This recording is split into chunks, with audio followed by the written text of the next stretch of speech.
देखिबा सन्तु सुरक्षा करिबा रक्षणाबेक्षण करिबा आम संस्कृतिर आम परंपरार यह होची हमर दायित्व। तेबे भारत स्काउट गाइड्स रो जातीय मुख्य कार्यालय रो वरिष्ठ उपसभापति आज संध्यार मुख्य अतिथि डॉक्टर काली प्रसाद मिश्र महोदय को अनुरोध करिबी तांकर अभिभाषण रखिबे उद्घाटनी उत्सव। डॉक्टर काली प्रसाद मिश्र सर। नमस्कार, I am audible? Yes sir, yes sir. जय जगन्नाथ। जय जगन्नाथ सर। भाषा भाति चराचरम मधुमयम यस्य वचित्रं जगत सर्वसाम हृदय वसन जयति जो मायाधर शक्तिमान ज्ञानानंद शुभाम ददाति जे सदा श्रेष्ठो गुरुजो महान तस्मै श्री पुरुषोत्तमाय जगन्नाथाय नित्यं नमः। हिंसा द्वेष घृणादि वर्जित मना दांत मुनिर्यो विभुम ध्यान जाति परात्म संख्यकुलम द्वंद्वे विमुक्तं सुधी जोनंत क्षर एव सर्वं विषयातिव परमात्मा समः तस्मै श्री पुरुषोत्तमाय जगन्नाथाय नमः।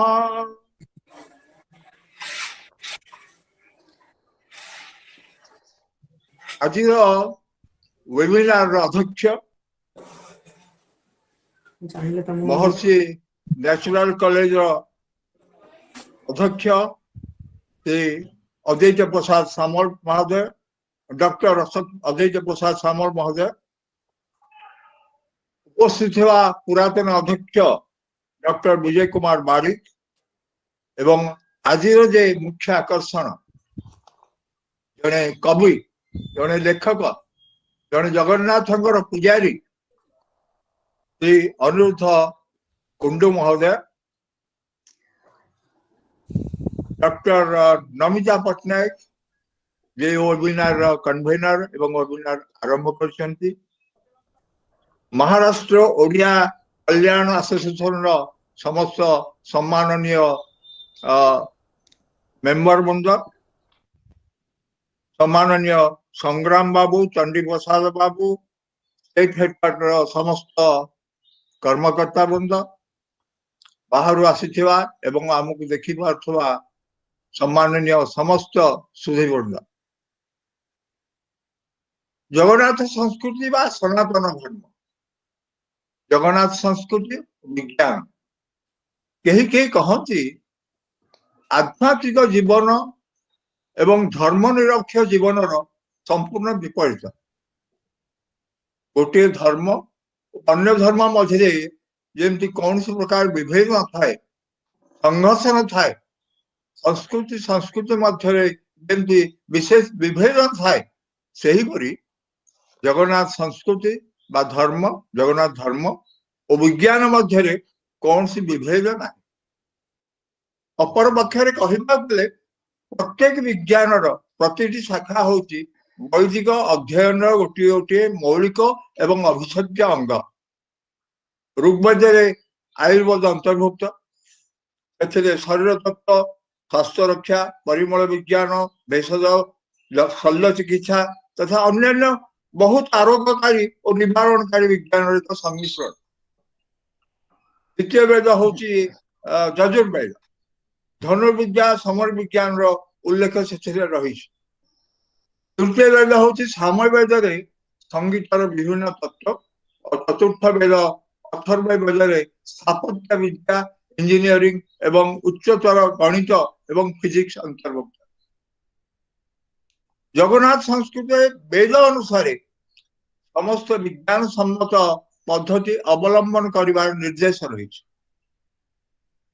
विज्ञान समस्त विभाग को वेद अविच्छेद्य भाव अंतर्भुक्त करा जायछि। विज्ञान दृष्टिकोण विचार कले जना जाए जे जगन्नाथ संस्कृत अध्ययन और धर्म आचरण दुटी जाक जागतिक समुद्र परिपूरक प्रतिबंधक नुहे एथिरे जदि कहीं विरोध भाषा लगे विरोध भाषा करती से आमर शास्त्र संस्कृत अध्ययन त्रुटि जो करती से बुझी पारती जगन्नाथ संस्कृति बा जगन्नाथ धर्मर विज्ञान सहित केते बड़ संपर्क रही आज आम श्रीजुक्त कुंडू को पाइछे जे निजे जने इंडस्ट्रियल एग्जीक्यूटिव उच्चतर पदवी अच्छा जगन्नाथ सहित तथा से जड़ित अच्छा तुलसी क्षेत्र पुओ तेणु से आमको जगन्नाथ संस्कृतिर विज्ञान सहित संपर्क विषय कहे मु आशा करुच्ची आपण मैंने समस्ते एक उपभोग करेंगे। धन्यवाद नमस्कार। Thank you sir, thank you very much.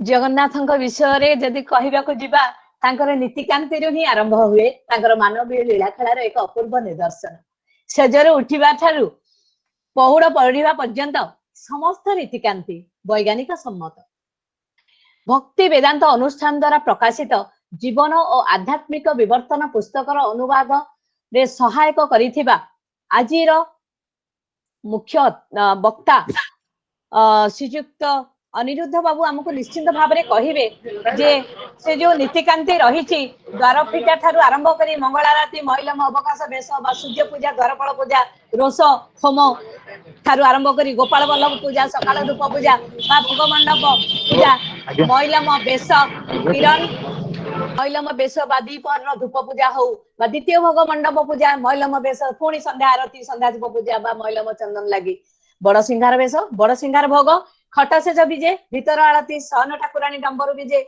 आलती पहुड़ मंदिर सद इत्यादि अनेक नीतिक्रांति मो कहबार उद्देश्य होची जे ए सब विषय रे आमे बहुत शुणीचे हाँ चली मानवीय लीला खेला किंतु प्रत्येक लीला खेला भितरे प्रत्येक कार्य भितरे किछि ना किछि वैज्ञानिक सम्मति रही निश्चिंत भाव में आमे शुणिबा तांको ठारू ए नीतिकांतिर प्रच्छद पटे रही वैज्ञानिक दृष्टिकोण भितर जिते श्रीक्षेत्र भितर को आम पशि जाऊे आम कहे ये कहार पटा ना से ठाकुरंकर निज जगह नहीं से श्री क्षेत्र अच्छा श्री माने से माँ जगद्धात्री माँ लक्ष्मी को एरिया रे अच्छा निजर किछि नहीं तेणु श्रीक्षेत्र भितर आम शुणी गत काली आज आम शुणा वैज्ञानिक दृष्टिकोण रे कौन कौन लीलाखेला करुछंती भगवान जगन्नाथ आरंभ हम से मंदिर भितर पुणी केते बाट आम जाने आगामी दिन में पुणी आहरी बहुत कार्यक्रम रही तेबे गोटे पद जेहेतु जने से कवि से भल पाती बहुत कविता शुणापी शुणापी गोटे पद मु गाइबी एवं अनुरोध करी आम शुणा आज मुख्य वक्ता जय जगन्नाथ कालिया शांत नील तनु चकाडोला महाप्रभु नील तनु चकाडोला महोदधि कूले कल्प भट मूले लगाई जे लीला जय जगन्नाथ से लीला महिमा देवे अगोचर काहू जानिबे मानव महाप्रभु काहू जानिबे मानव जहाँक महिमा अंत न पांति किंचित ब्रह्मा शिव जय जगन्नाथ जय बड़ देउले भाई भौणी मेले महाप्रभु भाई भौणी मेले भक्तंक गहले बसी निशाले पदुम करंद गले जय जगन्नाथ। वर्तमान आमे सुनिबा से व्यक्ति ठारू जी आम पाखरे आज पहुंची समस्त कार्यक्रम छाड़ी आज मुख्य वक्ता से युव प्रेमी कालिया को भल पाउथिबा लेखनी मुनरे सब बेले कालियार गीत गाई उठिथिबा झंकुरुति होइथिबा श्रीयुक्त अनिरुद्ध कुल महोदय को अनुरोध करी अनुरोध कुल महोदय को अभिभाषण रखिबे। जय श्री जगन्नाथ। जय श्री जगन्नाथ। ओम अज्ञानतिमिरन्धस्य ज्ञानञ्जनशलाकया चक्षुरुन्मीलितं येन तस्मै श्रीगुरवे नमः। मन्नाथ श्री जगन्नाथ मद्गुरु श्री जगद्गुरु मदात्मा सर्वभूतात्मा तस्मै श्री गुरवे नमः। हर्ता कर्ता दैव विधाता अखिल रस घन विग्रह दीनबंधु दैतरी अनंत कोटि ब्रह्मांडर मौड़मणि आनंद कंद परमानंद परम पुरुष सच्चित आनंदर मूर्तिमंत प्रतीक देवादिदेव श्री जगन्नाथंकर चरण कमल रे ये दिन अकिंचनर कोटि कोटि दंडवत प्रणाम। आजिर अनुग्रहित एही बेतार बाणी सेवारे बा वेबिनार रे जोग देइथिबा समस्त गुणग्राही श्री जगन्नाथ प्रेमी सज्जन मंडली को मोर आभूम प्रणाम। एही कार्यक्रमर सूत्रधार डॉक्टर नमिता पट्टनायक महाशया मो भली एक अधम को महाप्रभु श्री जगन्नाथंकर संबंध रे किछि कहिबाकू आमंत्रित करिथिबारु मोर हृदयर अंत कोणरू तांको अनेक अनेक साधुवाद। जेतबळे डॉक्टर नमिता महाशया मते कहिले महाप्रभुଙ୍କ तत्व बा तथ्य उपरे किछि कहिबाकू हठात मु आश्चर्यचकित होई गली। मु कोन बा कहि परिबी कारण मोर से भली किछि दक्षता बा निपुणता नाही। मु केवल महाराष्ट्र ओडिया कल्याण संघ आनुकूल्य रे अनुष्ठित हेउथिबा साप्ताहिक अमृतवाणी कथारे गुंडुची मुसाफुटीए परी मोर सेवा निर्वाह करिथाए। ना मोर शास्त्र रे किछि ज्ञान अछि ना मोर सेमिति किछि कहिबार दक्षता अछि। से तो सर्व रहस्यर रहस्य जहार रहस्य बा महिमा जेमिति कहूतिले नमिता महोदया ब्रह्मा विष्णु महेश्वर समस्त को अगोचर छार मानव कौन बा तांको विषय बखाणी पारिबो।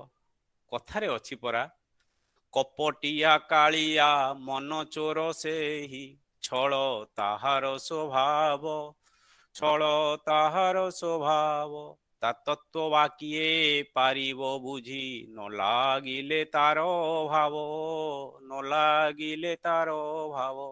सेई भावमय ठाकुर बड़ कपटिया तार अनिंद्य सुंदर रूप मन चोरी करि निए।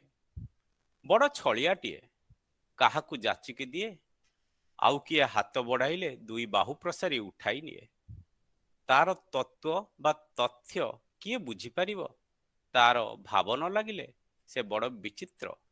तांकर लीला मध्य सेतिकी विचित्र। अशांत सागरे ढेउर प्रहारे तिंतेनी जहार देह ओदा सरसर होई जाए सेई गड़िले लुणिया लुह। तार लीला सबू अड़ुआ सूतागो किए बा बुझी पाइबो तार खिय। अड़ुआ सूतारू खिय खोजी पाइबा जेपरी कष्टसाध्य व्यापार ठीक सही परी महाप्रभु जगन्नाथंकर प्रकट बा अप्रकट लीला बुझी पारिबा सेपरी कष्टसाध्य। जिए सागर रे शयन करती तांको अशांत सागरर लहरी माଳ स्पर्श करि पारे नाही। तिंतेइबा कथा तो दूरर कथा किंतु से भावरे बंधा पड़ी जाती लुणिया लुहरे निगिड़ी पड़ती। तांकरी चरण रे जे शरण पशिछि से तांकर कृपा लाभ करिछि।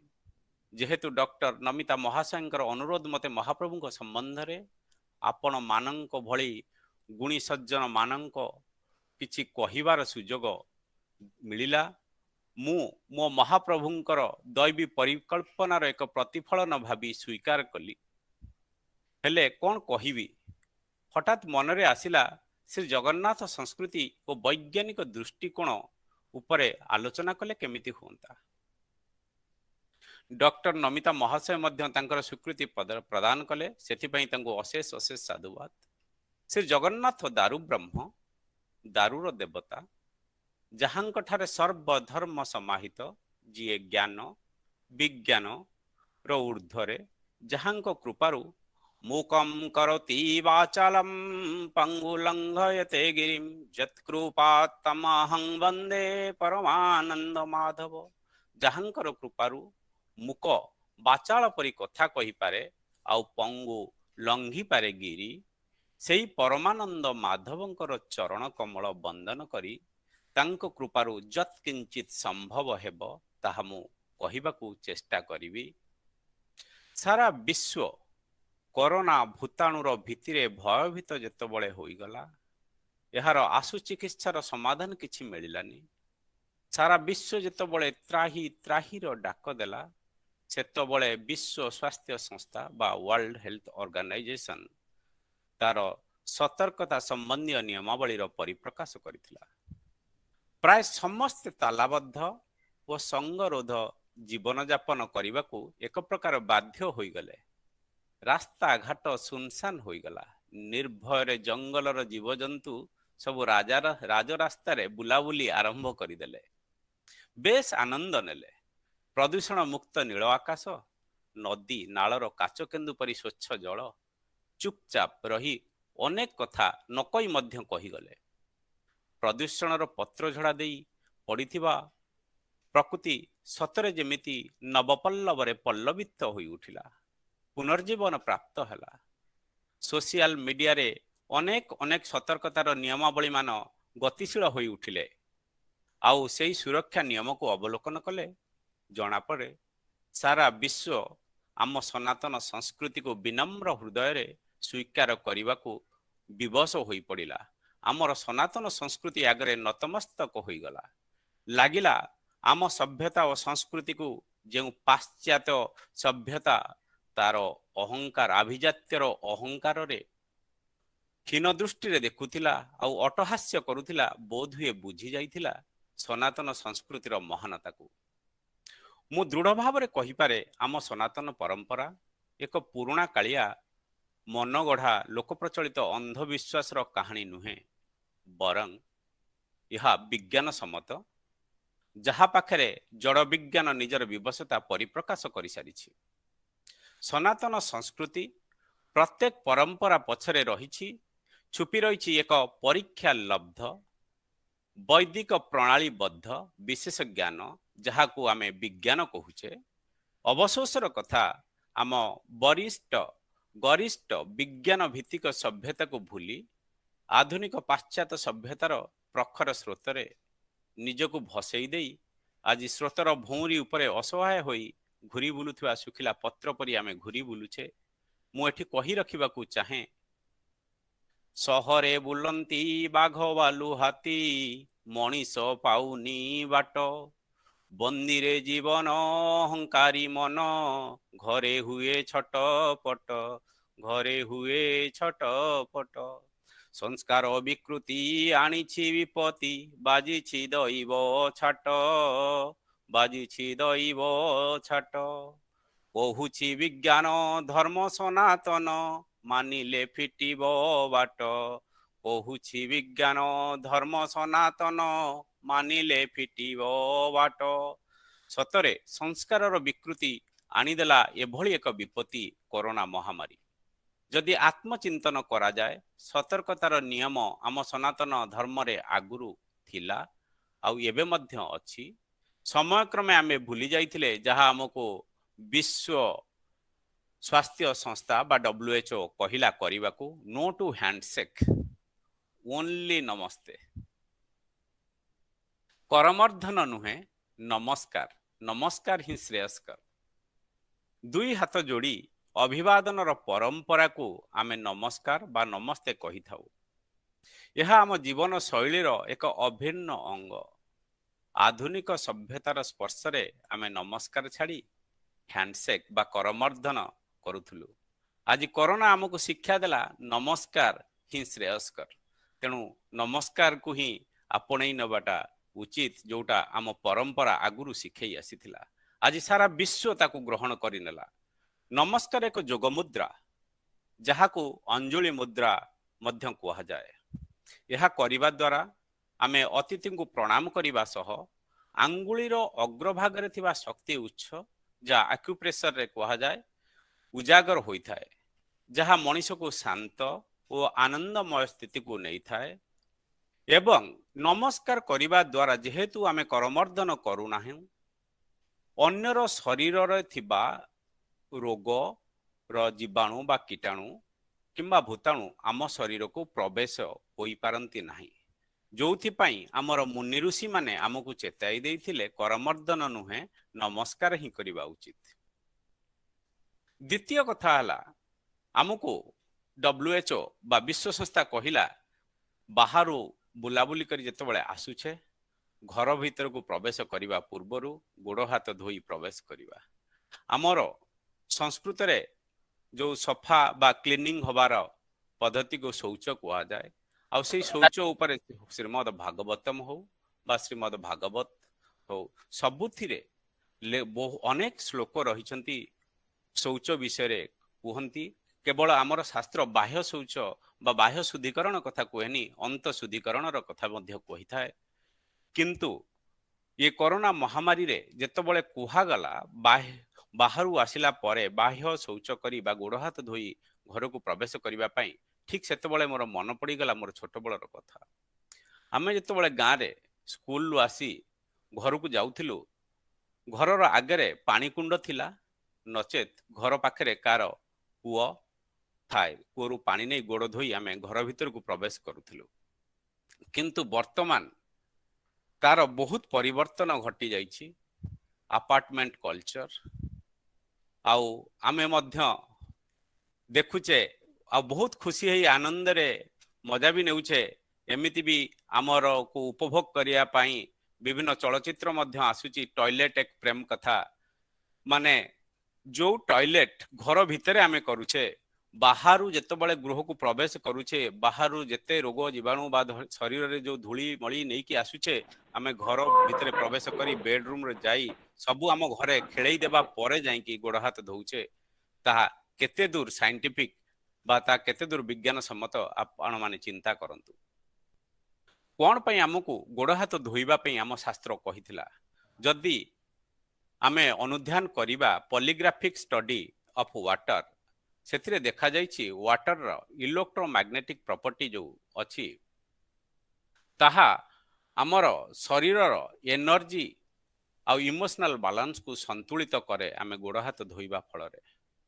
ଆପଣ ବିଶ୍ୱାସ କରିବେନି, ଆମର ଆୟୁର୍ବେଦ ଶାସ୍ତ୍ର କହେ ଆରାଉଣ୍ଡ 72,000 ନର୍ଭସ୍, 72,000 ପ୍ରକାର ନର୍ଭସ୍ ଆମର ପାଦରେ ଅଛି, ଯାହା ଶରୀରର ବିଭିନ୍ନ ଅଙ୍ଗ ପ୍ରତ୍ୟଙ୍ଗ ସହିତ ଯୋଡ଼ି ହୋଇ ରହିଛି। ଯେତେବେଳେ ଆପଣ ଗୋଡ଼ ହାତ ଧୋଉଛନ୍ତି, ତାହା କେବଳ ଗୋଡ଼ ହାତକୁ ଆପଣ ପରିଷ୍କାର କରୁନାହାନ୍ତି, ଏହା ଫଳରେ ଆପଣ ଏକ ଆନନ୍ଦମୟ ସ୍ଥିତିକୁ ଯାଉଛନ୍ତି। ବଡିର ଇମୋସନାଲ ବାଲାନ୍ସ ହେଇଯାଉଛି ସେଇ ପାଣିର ଶୀତଳତାରେ। ତେଣୁ ଗୋଡ଼ ହାତ ଧୋଇବା ସଂସ୍କୃତି ଆମକୁ ବିଦେଶ ଶିଖେଇବ ସେଟା ଠିକ ନୁହେଁ, ଆମ ସଂସ୍କୃତିରେ ସେଟା ଆଗରୁ ମଧ୍ୟ ଥିଲା। ତୃତୀୟ କଥାଟି ହେଲା 14 ଦିନ କ୍ୱାରେଣ୍ଟାଇନ ପିରିୟଡ। ଯେତେବେଳେ 14 ଦିନର କ୍ୱାରେଣ୍ଟାଇନ ପିରିୟଡ ବିଷୟରେ କଥା କୁହାଗଲା, ସେତେବେଳେ ମନେ ପଡ଼ିଗଲା ଜଗନ୍ନାଥଙ୍କର ଅଣବସରର କଥା। ଯାହାକୁ ଜ୍ୱର ହେଲା ବା କୌଣସି ସିମ୍ପଟମ୍ସ ଦେଖାଗଲା କିମ୍ବା ସନ୍ଦେହ ହେଲା, ସେମାନଙ୍କୁ 14 ଦିନ ଅବଧି ପାଇଁ ସଙ୍ଗରୋଧ କରାଗଲା, କାହା ସହ ମିଶିବା ପାଇଁ ଦିଆଗଲା ନାହିଁ। କେବଳ କାହାକୁ ଦିଆଗଲା ସେମାନଙ୍କ ସହିତ ମିଶିବା ପାଇଁ? ଯୋଉମାନେ ସ୍ୱାସ୍ଥ୍ୟ କର୍ମୀ, ଯୋଉମାନେ ସେମାନଙ୍କର ସେବା ଶୁଶ୍ରୂଷା କରିବେ, ଯାହାକୁ କରୋନା ହୋଇଛି ବା ଯେ ଜ୍ୱରରେ ପୀଡ଼ିତ ହୋଇଛି।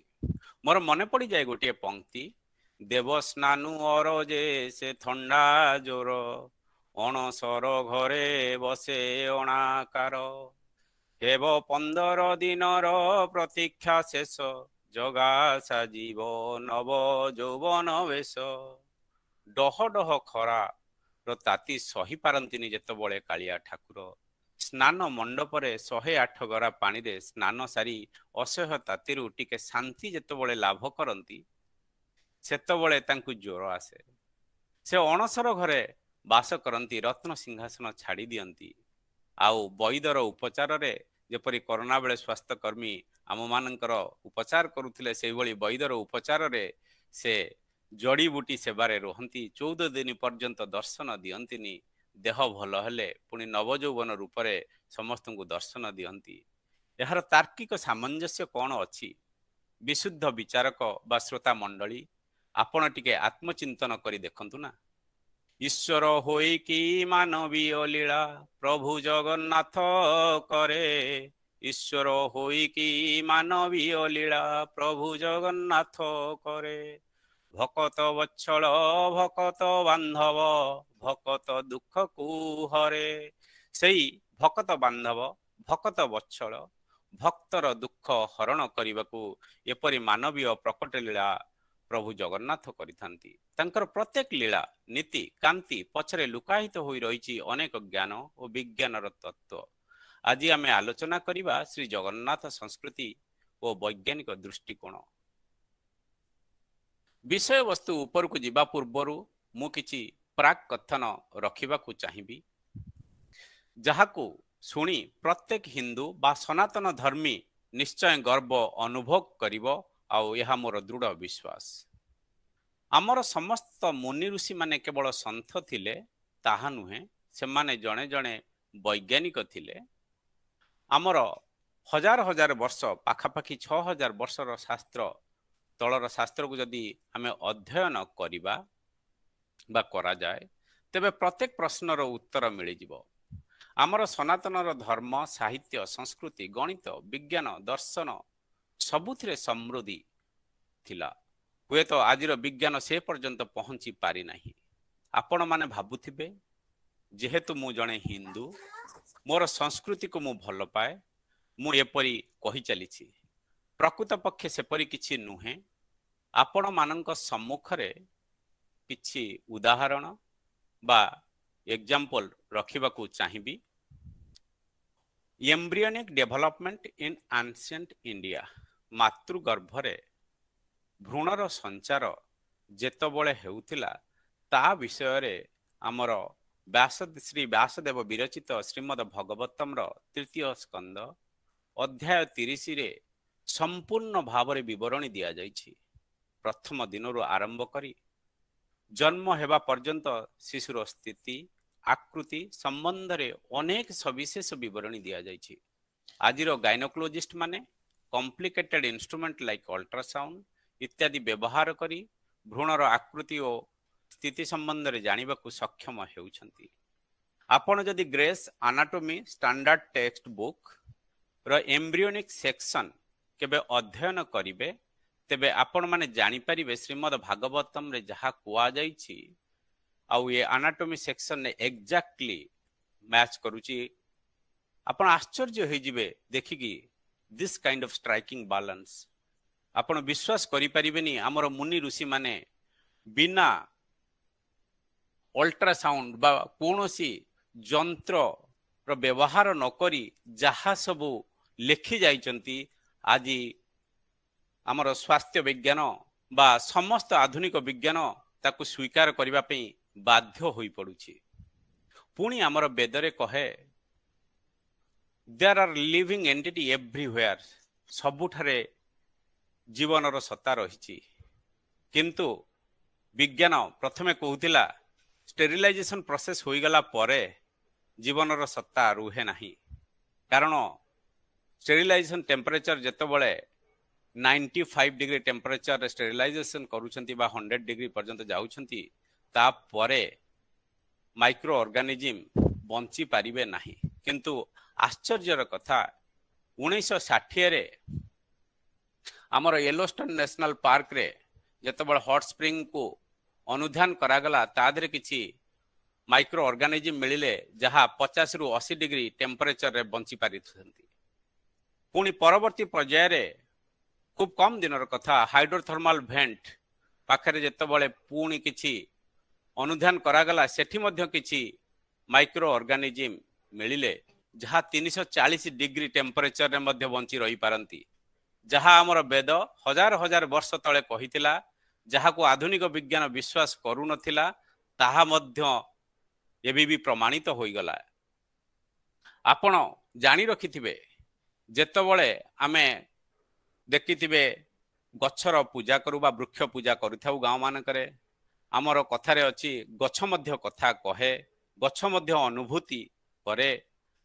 ଯେପର୍ଯ୍ୟନ୍ତ ଗଛ ସମ୍ବନ୍ଧରେ ଭାରତୀୟ ବୈଜ୍ଞାନିକ ଜଗଦୀଶ ଚନ୍ଦ୍ର ବୋଷ ତାଙ୍କର ଏକ୍ସପେରିମେଣ୍ଟ କରିନଥିଲେ, ସେ ପର୍ଯ୍ୟନ୍ତ କାହାକୁ ଜଣା ନଥିଲା ଗଛ ମଧ୍ୟ କିଛି ଅନୁଭୂତି କରୁଛି ଆଉ ତାର ମଧ୍ୟ ଫିଲିଂସ ଅଛି। ଯାହା ଆମର ବେଦ ଉପନିଷଦ ବହୁତ ଆଗରୁ ଆମର ସନ୍ଥ ମୁନି ମାନେ ବହୁତ ଆଗରୁ କହି ସାରିଥିଲେ। ସବୁଠୁ ଆଶ୍ଚର୍ଯ୍ୟର କଥା ମୁଁ ଆପଣଙ୍କୁ କହିବି ଡକ୍ଟର ୱିଲିୟମ ଡାନିଏଲ ଫିଲିପ୍ସ, ଯାହାଙ୍କୁ 1997 ମସିହାରେ ନୋବେଲ ପ୍ରାଇଜ ମିଳିଥିଲା ଫିଜିକ୍ସରେ। ସେ ଉଦ୍ଭାବନ କରିଥିଲେ ଆଟମିକ ଆବଜର୍ପସନ କ୍ଲକ୍, ଯାହା ଫଳରେ ସମୟର ଗଣନା ସଠିକ ରୂପେ କରିପାରୁଥିଲେ। ଆଜି ଚାରିଆଡେ କୋଉଠିକି ଗଲେ ମଧ୍ୟ ଆମେ ଗୁଗୁଲ ମ୍ୟାପ୍ ୟୁଜ୍ କରୁଛେ ବା ଜିପିଏସ୍ ର ୟୁଜ୍ କରୁଛେ। ସେଇ ଜିପିଏସ୍ ଟେକ୍ନୋଲୋଜି ଏହି ଆଟମିକ କ୍ଲକ୍ ଦ୍ୱାରା ହିଁ ସମ୍ଭବ ହୋଇପାରିଛି। ପ୍ରତ୍ୟେକ ଭାବରେ ଆମକୁ ଜାଣିବା ପାଇଁ ମିଳୁଛି ଜାଗାର ସ୍ଥାନ।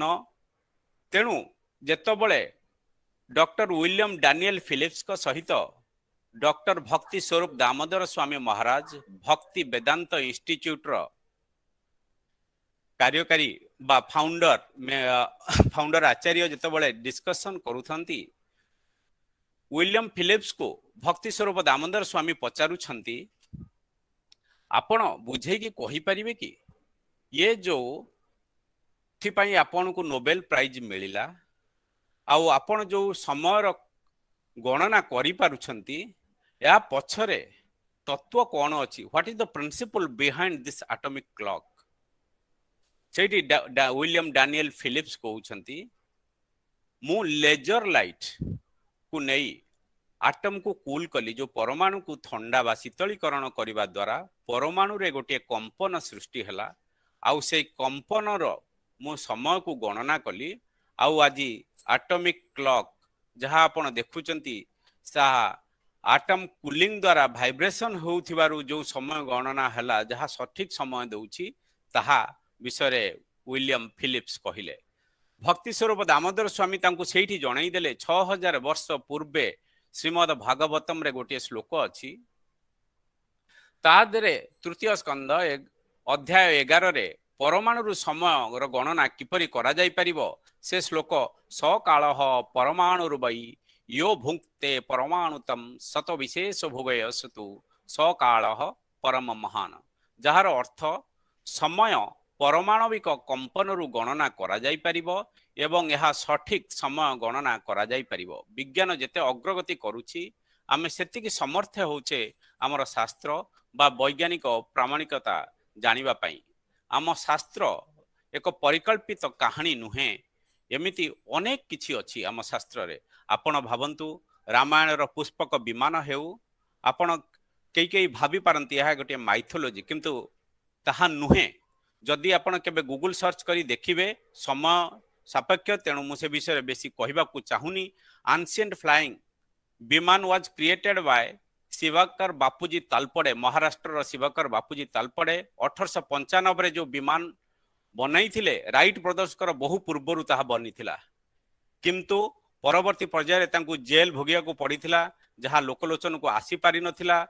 ତାଙ୍କ ସହିତ ଶୁଭାରାୟ ଶାସ୍ତ୍ରୀ ବିମାନ ବିଦ୍ୟା ଉପରେ ଯାହା ଲେଖିଛନ୍ତି, ତାକୁ ମଧ୍ୟ ନାସା ଅନୁଧ୍ୟାନ ଏବେ କରୁଛି।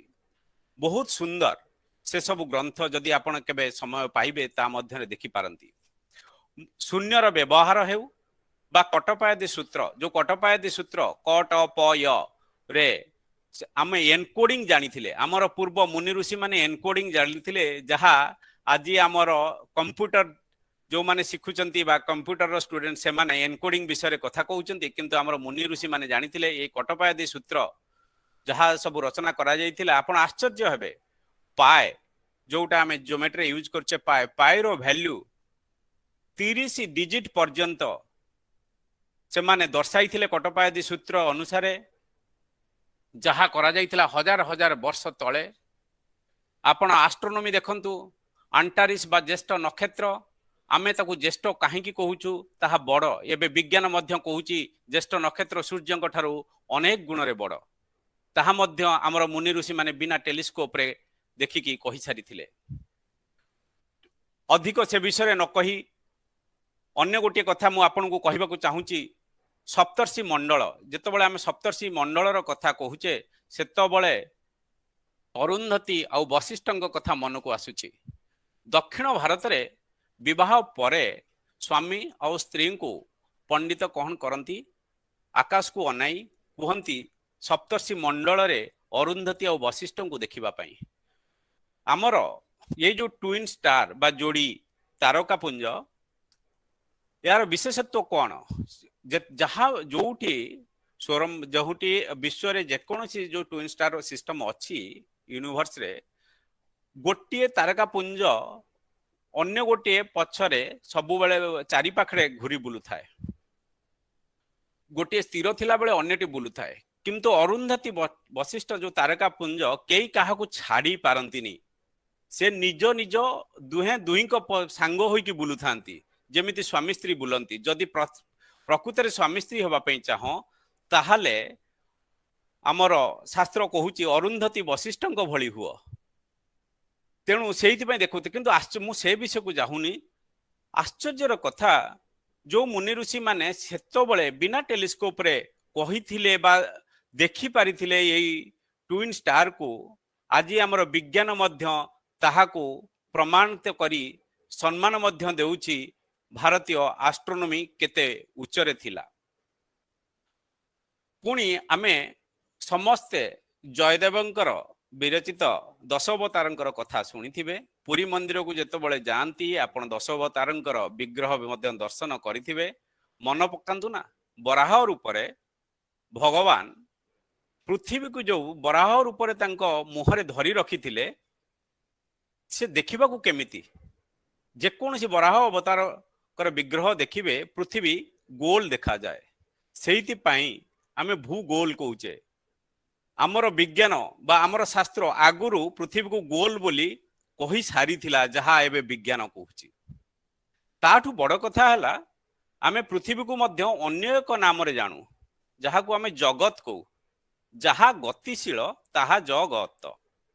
ଯାହା ଗତିଶୀଳ, ପୃଥିବୀ ଗତିଶୀଳ ବୋଲି ଆମର ଶାସ୍ତ୍ର ବହୁ ଆଗରୁ କହିସାରିଥିଲା। ଏବେ ମଧ୍ୟ ବିଜ୍ଞାନ ସମ୍ମତି ପ୍ରକାଶ କରିଛି, ଆଧୁନିକ ବିଜ୍ଞାନ ଜାଣିପାରିଛି ପୃଥିବୀ ଗତିଶୀଳ ବୋଲି। ସବୁଠୁ ବଡ଼ କଥା, ସେଇ ଯୋଉ ଜଗତର ନାଥ ଯିଏ ହଉଛନ୍ତି ଜଗନ୍ନାଥ, ସେ ନିଶ୍ଚିନ୍ତ ଜଗତର ନାଥ, ଏଥିରେ ସନ୍ଦେହ କରିବାର ନାହିଁ। କାରଣ ଯେକୌଣସି ଜିନିଷ ଆମର ଶାସ୍ତ୍ରରେ କୁହାଯାଇଛି, ତାହା ଅକ୍ଷରେ ଅକ୍ଷରେ ପ୍ରମାଣିତ ହେଉଛି। ଯେତେ ବିଜ୍ଞାନ ଆଗକୁ ଯାଉଛି, ସେମିତି ପ୍ରମାଣିତ ହୋଇ ହୋଇ ଚାଲିଛି। ବୋଧହୁଏ ଏହା ତାର୍କିକତା ଆପଣଙ୍କ ମନକୁ ଛୁଇଁଥିବ ନିଶ୍ଚୟ। ଏମିତି ଅନେକ କିଛି, ଅଧିକ ସମୟ ନ ନେଇ ଆମର ଆଲୋଚ୍ୟ ବିଷୟ ଉପରେ ଅବଲୋକନ କରିବା।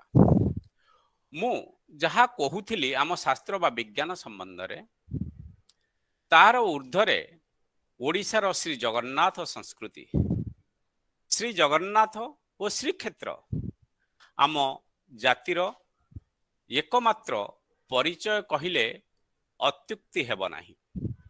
ସ୍ୱୟଂ ଜଗନ୍ନାଥ ଜଗତର ନାଥ, ଜାତି ଧର୍ମ ବର୍ଣ୍ଣ ନିର୍ବିଶେଷରେ ସମସ୍ତଙ୍କର ଆରାଧ୍ୟ ବା ଅଗ୍ରପୂଜ୍ୟ ଦେବତା। ଶ୍ରୀ ଜଗନ୍ନାଥ ସଂସ୍କୃତିରେ କୌଣସି ଆଞ୍ଚଳିକ ସଂକୀର୍ଣ୍ଣତାର ଭାବ ନାହିଁ। ମହାପ୍ରଭୁଙ୍କର ନିଦ୍ରାଭଙ୍ଗ ଠାରୁ ପହୁଡ଼ ପର୍ଯ୍ୟନ୍ତ ସମସ୍ତ ରୀତି ନୀତି ବିଜ୍ଞାନ ସମ୍ମତ ଭାବେ ସନ୍ନିବିଷ୍ଟ। ଜଗନ୍ନାଥଙ୍କର ଉପାସନା ରାଜକୀୟ ସୁଠାମଠାଣି ସହିତ ମାନବ ସୁଲଭ ଚଳଣୀରେ ଭରି ରହିଛି। ତାଙ୍କର ମାନବୀୟ ଆଚରଣରେ ହିଁ ବାନ୍ଧି ରଖିଛନ୍ତି ସାରା ବିଶ୍ୱକୁ। ଏହା ଅତୀତ, ବର୍ତ୍ତମାନ, ଭବିଷ୍ୟତର ସଂଯୋଗକାରୀ ସେତୁ। ପରିବର୍ତ୍ତିତ ସ୍ଥିତିରେ ଆଧୁନିକତାର ପ୍ରକାଶରେ ବହୁତ କିଛି ପରିବର୍ତ୍ତନ ଘଟିଛି। ହେଲେ ପରିବର୍ତ୍ତିତ ସ୍ଥିତିରେ ଏହାର ବାହ୍ୟ ରୂପର ପରିବର୍ତ୍ତନ ଘଟିଥିଲେ ମଧ୍ୟ ମୂଳ ତତ୍ତ୍ୱ ଏବେ ବି ଅପରିବର୍ତ୍ତିତ ରହିଛି। ଶ୍ରୀ ଜଗନ୍ନାଥଙ୍କର ଦ୍ୱାର ଫିଟା ନୀତି, ମଣିମା ଡାକରେ ବିନିଯୋଗ ହୋଇଥିବା 5 ଜଣ ସେବକ ତାଙ୍କର ସେବା ଦିଅନ୍ତି। ସେତିକି ବେଳେ ପୂର୍ବ ଦିଗ୍ବଳୟରେ ରକ୍ତ ବର୍ଣ୍ଣ ସୂର୍ଯ୍ୟ ତାଙ୍କର କଅଁଳ କିରଣ ପ୍ରକାଶ କରିବାକୁ ପ୍ରସ୍ତୁତ ହେଉଥାନ୍ତି। ଏହି ବ୍ରହ୍ମ ମୁହୂର୍ତ୍ତରେ ମହାପ୍ରଭୁଙ୍କର ଦ୍ୱାର ଫିଟା ନୀତି ଆରମ୍ଭ ହୋଇଥାଏ। ଏହା ଆମର ଶାସ୍ତ୍ର କହେ ଏହା ପ୍ରକୃତି ସହିତ ଆମର ଶରୀରର ତାରତମ୍ୟ ଏପରି ଭାବରେ ସୁଗଠିତ କରିଥାଏ ଯେଉଁ ସମୟରେ ସୂର୍ଯ୍ୟ ଓ ଚନ୍ଦ୍ରଙ୍କର ସ୍ଥିତି ସହିତ ଆମ ଶରୀରର ତାରତମ୍ୟ ଯାହା ବା ଫିଜିଓଲୋଜିକାଲ ଚେଞ୍ଜେସ୍ ଯାହା ଆଣିଥାଏ ତାହା ଶରୀର ପକ୍ଷେ ବହୁତ ପ୍ରଭାବଶାଳୀ। World journal of pharmaceutical research ଅନୁଯାୟୀ ଏହି ସମୟରେ ନାସେଣ୍ଟ ଅକ୍ସିଜେନ ଯାହା ନିର୍ଗତ ହୁଏ ତାହା ହିମୋଗ୍ଲୋବିନ୍ ସହିତ ମିଶି ଅକ୍ସି ହିମୋଗ୍ଲୋବିନ୍ ବନାଇଥାଏ ଶରୀରରେ। ଶରୀରର କୋଣ ଅନୁକୋଣର ଟିସୁକୁ ଏହା ଜାଗ୍ରତ କରିବାରେ ସହାୟକ ହୋଇଥାଏ ଆଉ ଆମେ ବହୁତ ଆନନ୍ଦ ଓ ସୁସ୍ଥ ଅନୁଭବ କରିଥାଉ ସକାଳୁ ଉଠିଲେ। ଦ୍ୱିତୀୟ କଥାଟି ହେଲା ଏହା ସମ୍ପୂର୍ଣ୍ଣ ଭଲ ସମୟ ଯେଉଁ ସମୟରେ ଆମର ପିନିୟଲ ଗ୍ଲାଣ୍ଡ ଅଧିକ ମେଲାଟୋନିନ୍ ହରମୋନର ସିକ୍ରେସନ କରିଥାଏ ଯାହା ଆମକୁ ଶାନ୍ତ ଓ ମୌନ ଓ ସ୍ମରଣ ଶକ୍ତି ବଢ଼େଇବାରେ ସାହାଯ୍ୟ କରିଥାଏ।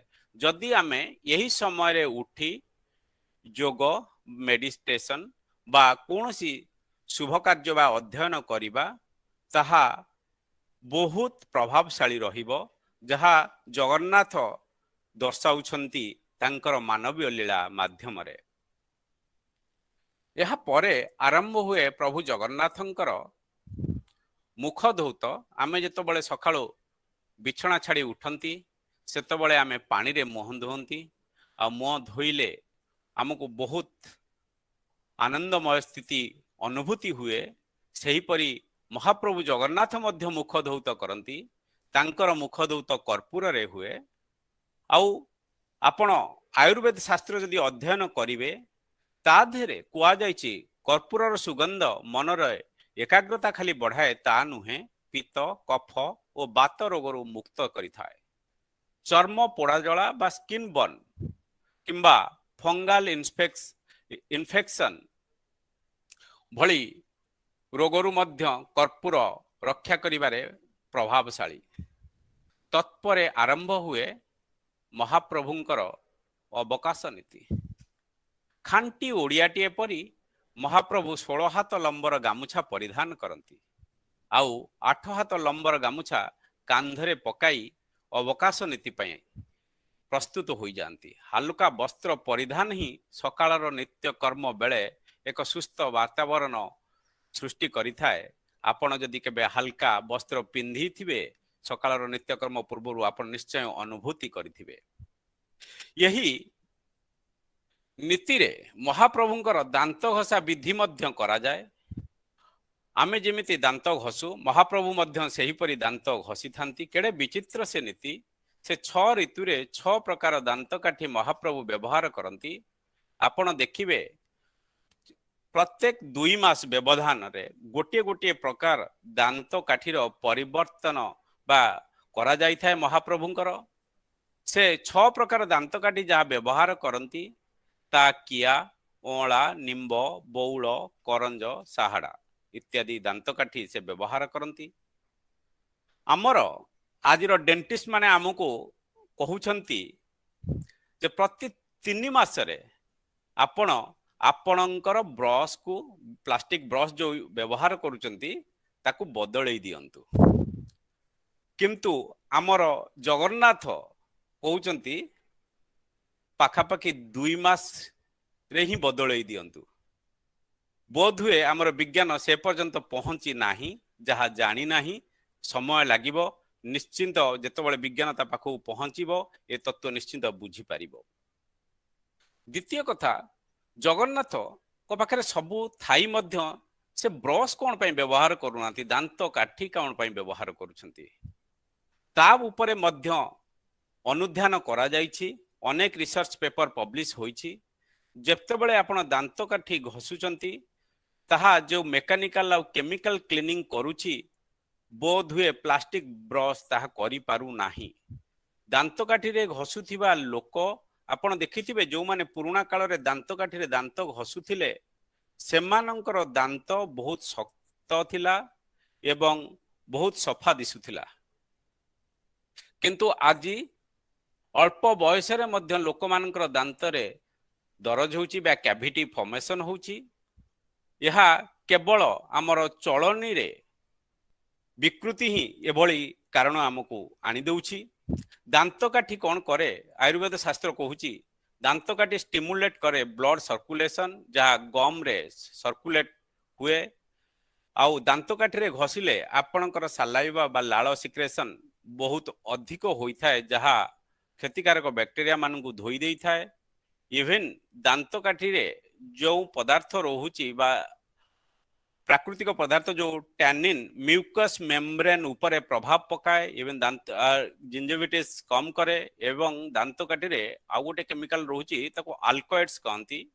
ଯେଉଁ ଆଲକଏଡ୍ ତାର ଆଣ୍ଟିବ୍ୟାକ୍ଟେରିଆଲ ପ୍ରପର୍ଟି ପାଇଁ ମୁହଁରୁ ଦୁର୍ଗନ୍ଧ ମୁହଁର ଦୁର୍ଗନ୍ଧକୁ ରୋକି ପାରିଥାଏ। ଏମିତି ଅନେକ କିଛି। ଦାନ୍ତକାଠି ସହ ପୁଣି ମହାପ୍ରଭୁଙ୍କର ଦାନ୍ତମଞ୍ଜନ କ'ଣ? ସେ ତ ଦାନ୍ତକାଠି ବ୍ୟବହାର କରୁଛନ୍ତି, ପୁଣି ଦାନ୍ତମଞ୍ଜନ କ'ଣ? ଆମେ ପିଲାଦିନେ ଦାନ୍ତମଞ୍ଜନ, ମୁଁ ଜାଣିନି ଆପଣମାନେ ପେଷ୍ଟ ପିଲାଦିନରୁ ବ୍ୟବହାର କରୁଥିଲେ କି ନାହିଁ, କିନ୍ତୁ ଅନେକ ଲୋକ ପିଲାଦିନେ ଘଷି ପାଉଁଶ ବ୍ୟବହାର କରୁଥିଲେ।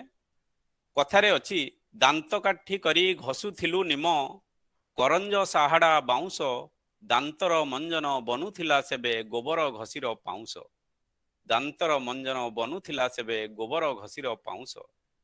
ଆମ ମହାପ୍ରଭୁ ଘଷି ପାଉଁଶ ଓ ଦହି ମିଶ୍ରିତ ମଞ୍ଜନ ବ୍ୟବହାର କରନ୍ତି।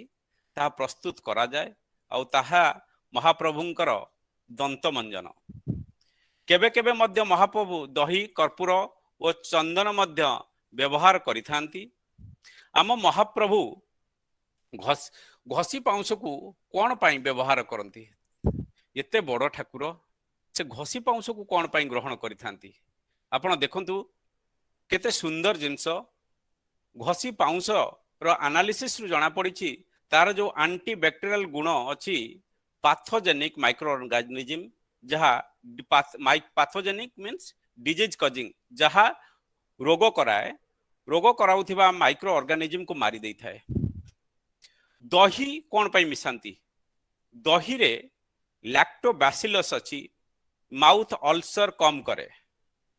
ଆପଣ ଯଦି ଅନୁଧ୍ୟାନ କରିବେ, ଜଗନ୍ନାଥ ସଂସ୍କୃତିରେ ବିଜ୍ଞାନ ସବୁ କ୍ଷେତ୍ରରେ ଛୁପି ରହିଛି, ତାହା ଆମେ ଅନୁଧ୍ୟାନ କଲେ ଜାଣିପାରିବା। ଦାନ୍ତଘଷା ବିଧି ପରେ ଆରମ୍ଭ ହୁଏ ମହାପ୍ରଭୁଙ୍କର ମୁଖ ପ୍ରକ୍ଷାଳନ। ମୁଖ ପ୍ରକ୍ଷାଳନ କିପରି କରନ୍ତି? ସେ କରନ୍ତି ଜାଇଫଳ ଜଳରେ। ଆପଣ ଜାଣନ୍ତି କି ଜାଇଫଳ ଜଳ ଆଣ୍ଟିସେପ୍ଟିକ୍ ଓ ଆଣ୍ଟି ଇନଫ୍ଲେମେଟରୀ ପ୍ରପର୍ଟି ପାଇଁ ବେଶ ଜଣା।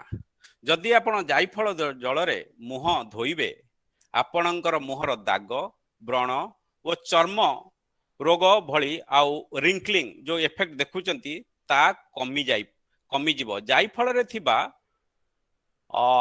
ଗୋଟେ କେମିକାଲ ରହୁଛି, ତାହା ହେଉଛି ମିରିଷ୍ଟିସିନ୍ ରସାୟନ, ଯାହା ଆପଣଙ୍କର ଷ୍ଟ୍ରେସ୍ ଏନ୍ଜାଇମ୍ ସିକ୍ରେସନକୁ ଇନହିବିଟ୍ କରେ ବା ରୋକିଥାଏ।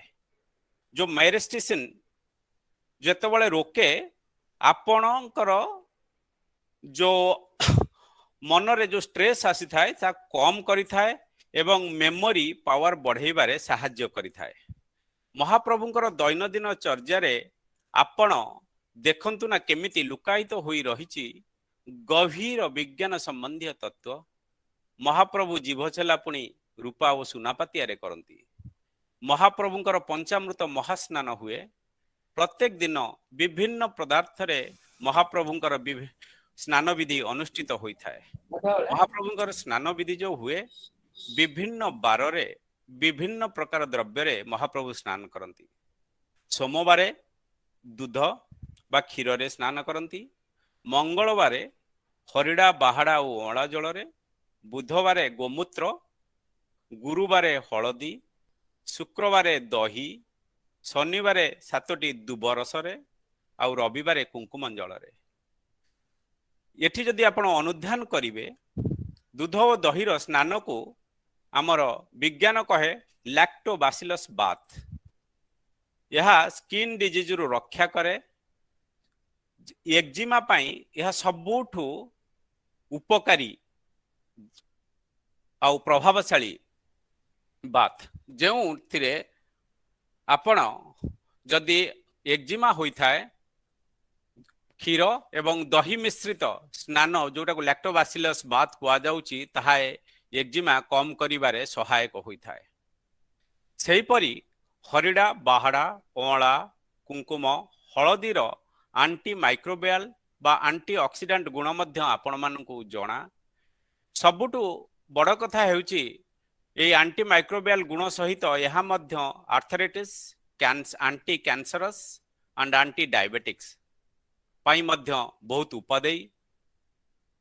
गोमूत्र anti diabetic anti carcinogenic highly antiseptic चर्म रोग पाई मध्य यह एक महौषधि मध्य।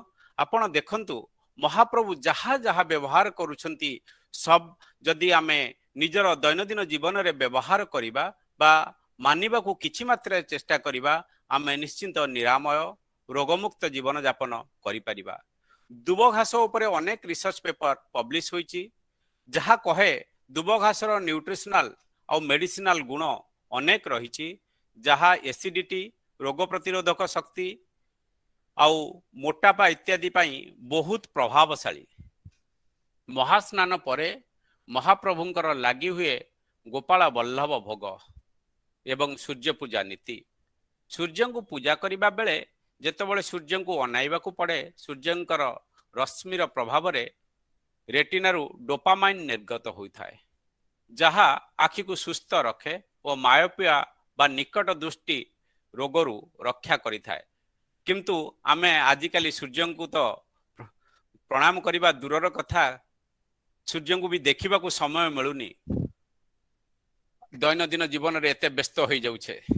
किंतु महाप्रभु को भल पाउथिबा प्रत्येक लोक थरे मात्र सूर्य को सकाळु नमस्कार करिबा निहाती दरकार। आपणकर मन थिबो घरे गाधोई सारिले माँ माने कहती बाबूरे किछि खाइने गाधेई के आसीचु थंडा धरिबो जदि न खाइबो ताहा थंडा धरिबो। सेहीपरि महाप्रभुंकर गोपाल वल्लभ भोग महाप्रभु स्नान करिबा परे महाप्रभु को थंडा न धरु सेतिपाई गोपाल वल्लभ भोगर व्यवस्था रहिछि। आपण निश्चय अनुभव करुथिबे आमर महाप्रभुंकर रीतिनीति केते विज्ञान सम्मत वो से आमको कौन शिक्षा देबा को चाहती। गोटे पंक्ति मोर मन पड़ी जाए जाची देले किए हाथ को बढ़ाई सरागे उठाई नियो पुणी तुम्हें प्रभु सुना ताली धरी काहाकू जाचिकी दियो सबु थाऊ थाऊ आहे महाबाहु माटी कुड़िया रे खाओ हे चका आखिया बड़ कपटिया टिके बुझाई कुओ। जो प्रभु कोटि ब्रह्मांडर मौड़मणि जी तांकर भक्तों को सुना ताली रे खाद्य परसी दियंती तांकर पुणी एपरी दयनीय अवस्था कौन पाई से माटी कुड़ुआरे काहींकी प्रसाद ग्रहण करती। यह कौन तांको उदारता बा महानतार परिप्रकाश ना यह पछरे किछि वैज्ञानिक कारण लुकायित होई रहिछि।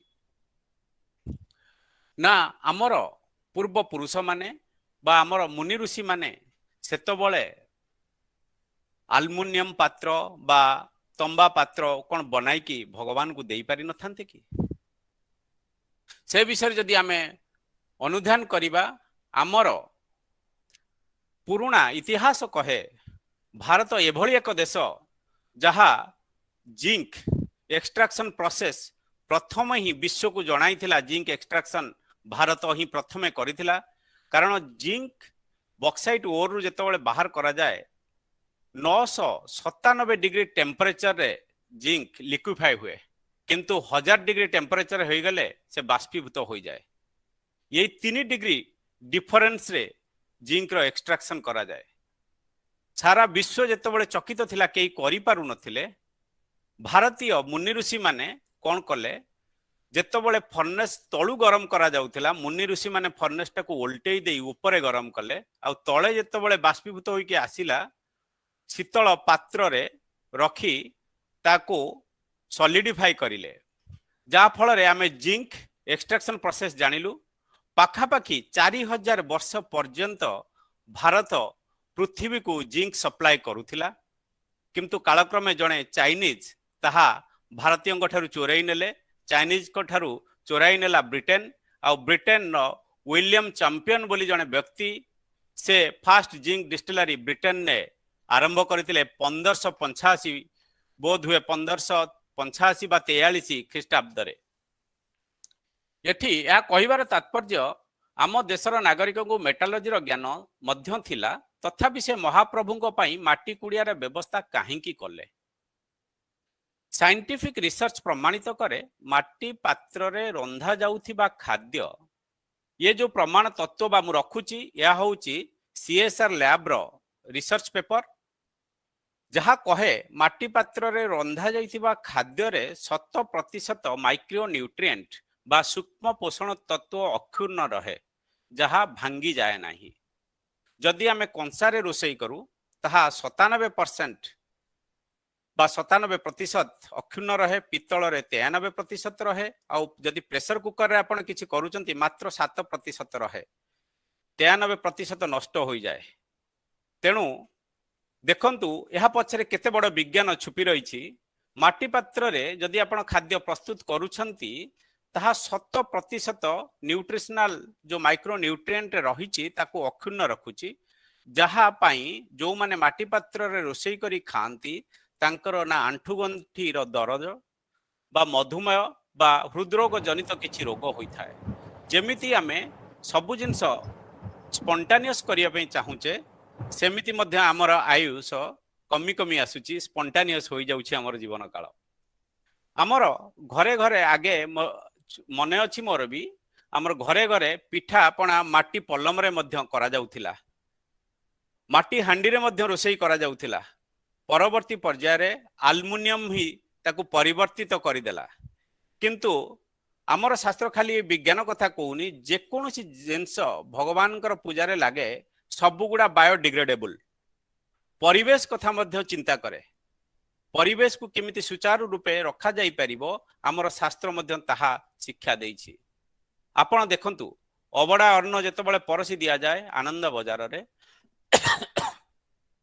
आपण माने चका आसन रे बसी अबड़ा अन्न प्रसाद पांती चका आसन मध्य जोग मुद्रा ताठू बड़ कथा जो कदली पत्र यह मध्य रिसर्च करिकी जणा पड़िछि कदली पत्र आपण जदि रोषेई करी खाइबे ता डाइजेस्ट करा जाई परिबो नाही किंतु कदली पत्र रे एभली न्यूट्रिशनल वैल्यू रही फेनोलिक कंपाउंड जो पॉलीफिनोल्स ताहा एंटीऑक्सीडेंट जेतबले आपण कोनोसी खाद्य कदली पत्र रे परसुचंती तार जो वैक्स लेयर रोची ऊपरे ताहा खाद्यर संस्पर्श रे आसिला परे खाद्य को प्रवाहित होउची पॉलीफिनोल्स आउ सेई पॉलीफिनोल्स आमर इम्यूनिटी पावर बा रोग प्रतिरोधक शक्ति बढ़ेबारे सहायक होउची सतरे जगन्नाथ संस्कृतिर प्रकृति प्रत्येक रीति नीति रे भरी रही विज्ञान तत्व आपण बुझंतु बा न बुझंतु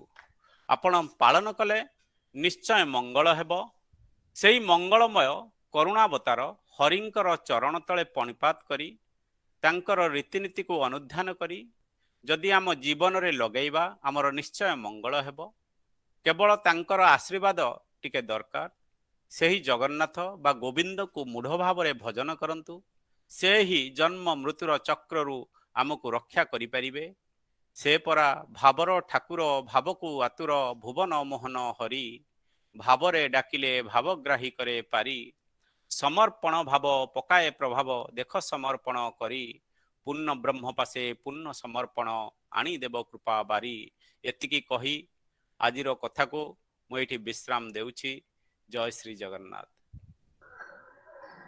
जय श्री जगन्नाथ बहुत सुंदर अति सुंदर बहुत सुंदर बहुत बढ़िया लगिला काली सर कुछ कहबा पई चाहुछंती कि सर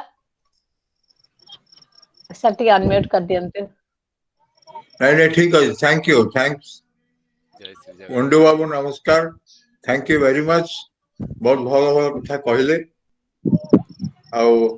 आज जहाँ शेषक रखा ताको सार्थक कले हाँ सबु से करुणावतार जगन्नाथंकर आशीर्वाद बहुत सुंदर आमे संग्राम भाई को आउ थरे देखिया को चाहिबो एंती प्रोग्राम रे नाइजीरिया जगन्नाथ मंदिर बुलिया को जिबु दिने सर संग्राम भाई हमको बुले नेबे बहुत सुंदर। संपूर्ण करी पारिलिनी समय सापेक्ष थिला तेणु आज्ञा मु दुखित बहुत अनेक किछि तत्व रहिछि जहा मु आज्ञा कवर करि पारलिनी अन्य केतेबळे समय हेले निश्चय ताको आलोचना करिबा। आज्ञा आज्ञा बहुत सुंदर अच्छा वर्तमान मो सर मु टिके वर्तमान कहबी आज्ञा संग्राम भाई जे आपण को ना अनिरुद्ध माने भगवान कर ओ पुत्र मुरली आ भगवान कर सब किछि गुण गारिमा तांकर तत्व सबुतक आनिकी आम पाखरे बखाणी देले बहुत सुंदर उपस्थापना आउ आमे भी बहुत उपकृत हलु आपनकर ए जो भावावेग उपस्थापना रे आ गोटे जिनिस आपनकर ना अनुरोध अनिरुद्ध न अनुरोध आमे पुणी पुणी पुणी पुणी सेही ना रे डाकिबु अनुरोध बारंबार हमको कह तापरे आउ गोटे होची आपण होचंते अनुरोधर कुंड प्रति एक अनुरोध रहबोडी आपण पाखरे आपण बात जय श्री जगन्नाथ जय श्री जगन्नाथ बहुत मुरली सुंदर सर आपण मते आशीर्वाद करंतु जय श्री जगन्नाथ एने मुरली जगन्नाथ सर का भाई बड़ा आशीर्वाद कहले कहछि पुरा पिलाड़ा बड़ा बेसी वर्तमान मु अनुरोध करिबी आम गहन रे अछंती प्राध्यापिका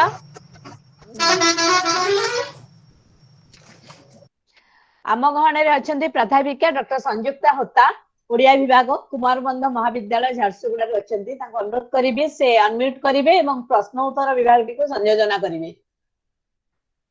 संयुक्ता मैडम संयुक्ता मैडम या द्वारा प्रश्न पचारियार किछि नाही सब सर पंगल भाବରେ बुझेई दैछन्ति। सर बहुत जन हाथ उठेइथिले किसी कहवा ପାଇଁ चाहूथिले तेरे मु अनुरोध करिवि यदि हबो संयुक्ता मैडम टिके कोऑर्डिनेट करिवे। संयुक्ता मैडम आपण अछंती कि हाँ संयुक्ता मैडम मनोज भाई टिके बंद करंतु आपण काहे कि प्रेजेंट करचंती मु सेइथि भाई आपण को रिमूव करछि आउ थरे जॉइन करंतु प्रेजेंट करंतुनी। हाँ संयुक्ता मैडम अछंती संयुक्ता मैडम आपण अछंती कि ओके तो मु देखुतिली वर्तमान 6 जण हाथ उठेइथिले तो जदि समानक भितरे कोनोसी व्यक्ति चाहुचंती किछि बुझिबा पई किछि जानिबा पई आपण अनम्यूट करंतु एवं प्रश्न पचारंतु। संतोष सर अछंती हम संगरे राउरकेलारू डिस्ट्रिक्ट सेक्रेटरी सर जदि किछि कहबा पई चाहुचंती सर कोंतु। संतोष सर आपण कार्यक्रम केमति लागिला से तांकर गोटे जगन्नाथ मंदिर अछि से जेतो रथयात्रा हुए से पूरा भरा करन। ओहो नमस्कार नमस्कार सर सर बहुत सुंदर उपस्थापना जो सुजोग मिले तो सर अनिरुद्ध सर सर देखाबो आउ हमरो काली सर ई भलिया बहुत किछि आउ कार्यक्रम करंतु बयस हमर तो अपराह्न रही गलानी तण या नियाति भी दरकार बहुत धन्यवाद बहुत आपनकर बयस जदि अपराह्न हलानी ताले हमर तो टुटी गलानी आपण बुडी गलानी आमे आपण को देखि पछ पछ चाली सर नमस्कार सर सुंदर बहुत सुंदर सर हवा कथा अनिरुद्ध सर अनुरोध भी करिवु जे ई बळिया किछि समय हमको दियंतु सर धन्यवाद सर जय जगन्नाथ जगन्नाथ बहुत सुंदर जदि कहार किछि क्वेश्चन नाही ताले हमें धन्यवाद अर्पण करबा पई मु अनुरोध करिबी मैडम मैम मोर हां कोंतु मैडम मु मधुम कोंतु मैम मोर मु मधुम हां मधुमिता मैडम कोंतु कहउतली झारसुगुडा कोन डीएवी हाई स्कूल रो सर आपको बहुत बहुत धन्यवाद एते सुंदर उपस्थापना करथिले बहुत किछि सिखिली सर गोटे पद मु गाइबा पई चाहिबी जगन्नाथ भजन जदि शिखिले ताले काली फापन तंत करती घसंतु बोलंतु बोलंतु बोलंतु मैडम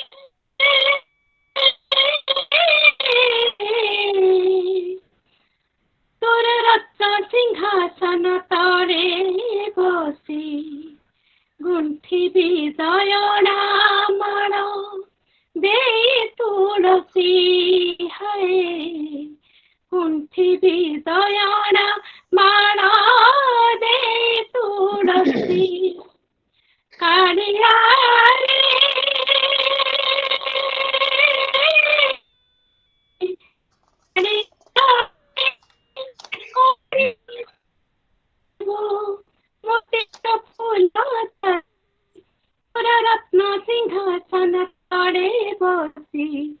गुंथिबी दयना माण दे तुलसी हाय गुंथिबी दयना माण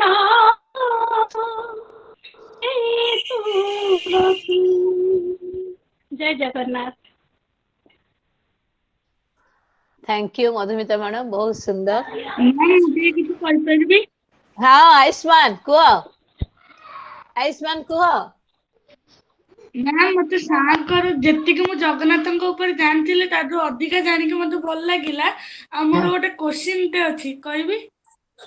हाँ कुह आयुष्मान कुह।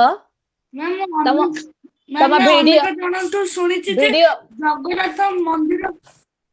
जगन्नाथ मंदिर ऊपर पक्षी उड़ंतिनी। हाँ से विषय रे जानिया को चाहूछ।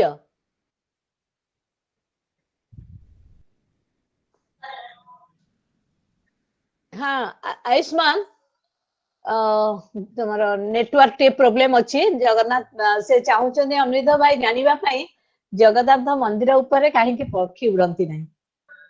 ओके आपण देखिथिबे विभिन्न आमर जेतबळे एरोप्लेन जो फ्लाए जोन ने फ्लाए करे बा किछि जोन थाए जोटा नो फ्लाए जोन मध्य डिक्लेयर करा जाय थाए।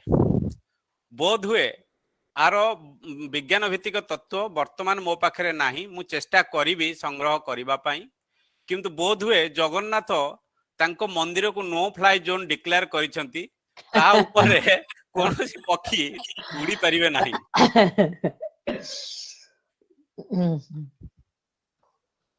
Okay sir. Okay sir thank you. Okay बहुत सुंदर। नमस्कार। हाँ अजय कुह अजय। अनिरुद्ध सर जेते सुंदर भाव कहले जगन्नाथ जो प्रतिदिन नीति गुड़िक आगे बाकी रहीगला आउ दिन नीति गुड़िक यदि सार को अनुरोध करेंगे आ गोटे प्रोग्राम रे भल लगता समस्ते शुणा अधा रहीगला मैडम। हो आउ दिने सर डाकिबा सर हमर तो वर्तमान सीरीज प्रोग्राम चलिबो काली सर कहिसंती तेणु आम आउ दिने डाकिबा शुणिबा। आम सागरे अछंती मुरलीधर पल्लई सर से बहुत सुंदर कहती तांकोटो शुणिबा। आउ नाइजेरिया संग्राम पट्टनायक सर अछंती सेठी से जगन्नाथ मंदिर केमती चलीची केमती से माने से मंदिर प्रतिष्ठा करिसंती से सब हमको बुलाई की देखेइबे। आउ महाराष्ट्र ओडिया एसोसिएशन में भगवान पंडा सर अछंती से मध्य अति सुंदर कहती तांकोटो मध्य शुणिबा। आउ केमिति के जानी सार को सहित लिंक लागी गला काली सार को सहित समस्त सार हमको निर्देश देले जे गोटे सीरीज कर। प्रकृत रे सीरीज पे हम भाबुतलु कहा को डाकिबा किंतु एते जण कहबा पई अछंती जे आमे सुनिया को समय पाइबानी। मु एठी अनुरोध करबी मुरलीधर पल्लई सार को दुई पद सार निश्चित वक्तव्य रखिबे ए जगन्नाथ के ऊपर। बहुत सुंदर कविता बोलती सार, बहुत सुंदर भाव से माने प्रोग्राम गुडी को संयोजना करती। अनुरोध करी पल्लई सर दीपद कहबा पई। जगन्नाथंकर समस्त को नमस्कार प्रणाम। जगन्नाथ प्रेमी मान पाखरे जगन्नाथ कथा कहला बेलू जे केते डर लगे आपण माने सब जानिथिबे जे अनिरुद्ध कुंडू सर जहाँ सब आपण मान को कही गले जेमते सुंदर तृप्तिर अवसाद नाही जेते देखुतिले नुआ दिसु थाई तेणु सी जेते थर कहले भी आमे सेटा को सब बेले ताको नुआ नुआ हे हमको लागिवो। आ भगवान कर कथा आमे जेते सुनुथिले भी सेमती नुआ नुआ लागिवो। आ गर्व और गौरवर कथा जे जगन्नाथ होचंती आमरी माटीर आदि देवता।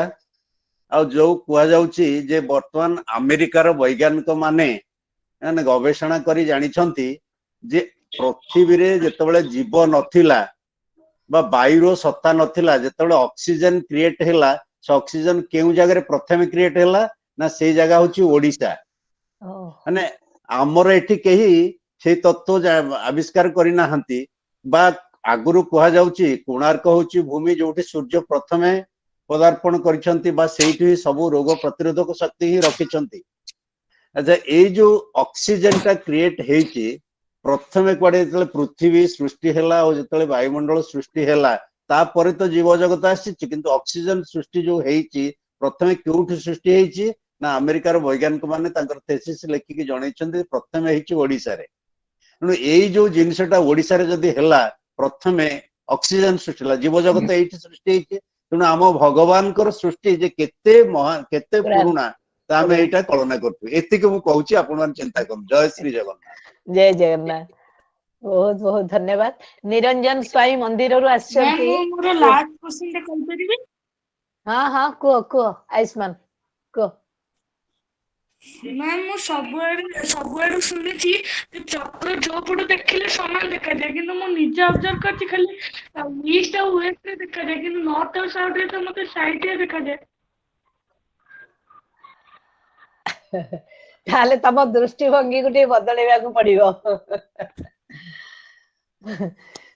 अनुराधा भाई रखंतु किछि उत्तर मु भी सेहा सुनिछि आ केबे माने नजर पकई देखिनी किंतु या आश्चर्य निश्चिंत जुआडू पुरी रे जेकोनसी दिगरु देखिबे से एभली कार्य माने जगह रे बना जाइछि मंदिर जुआडू देखिबे सियाडू चक्र आपनका आडू को देखुथिबार लागे सेटा इवन वर्तमान काहारी पाखरे तार उत्तर नाही बा से जो आमर मंदिर करिवार जो कारुकार्य जो भास्कर्य जहा थिला वर्तमान रो लोक माने जानी नाहंती से पर्यंत पहुंची नाहंती ता विषय रे किछि अनुधान करी कहबा पई जेते विज्ञान आगु को जीवो आमे बहुत किछि जिंस जानिबा को पाइबा इवन मु आपन एट गोटे कथा कहबा पई चाहिबी 2017 मसिया पर्यंत लोक माननकु जणा नथिला गंगा जल पवित्र कोन पई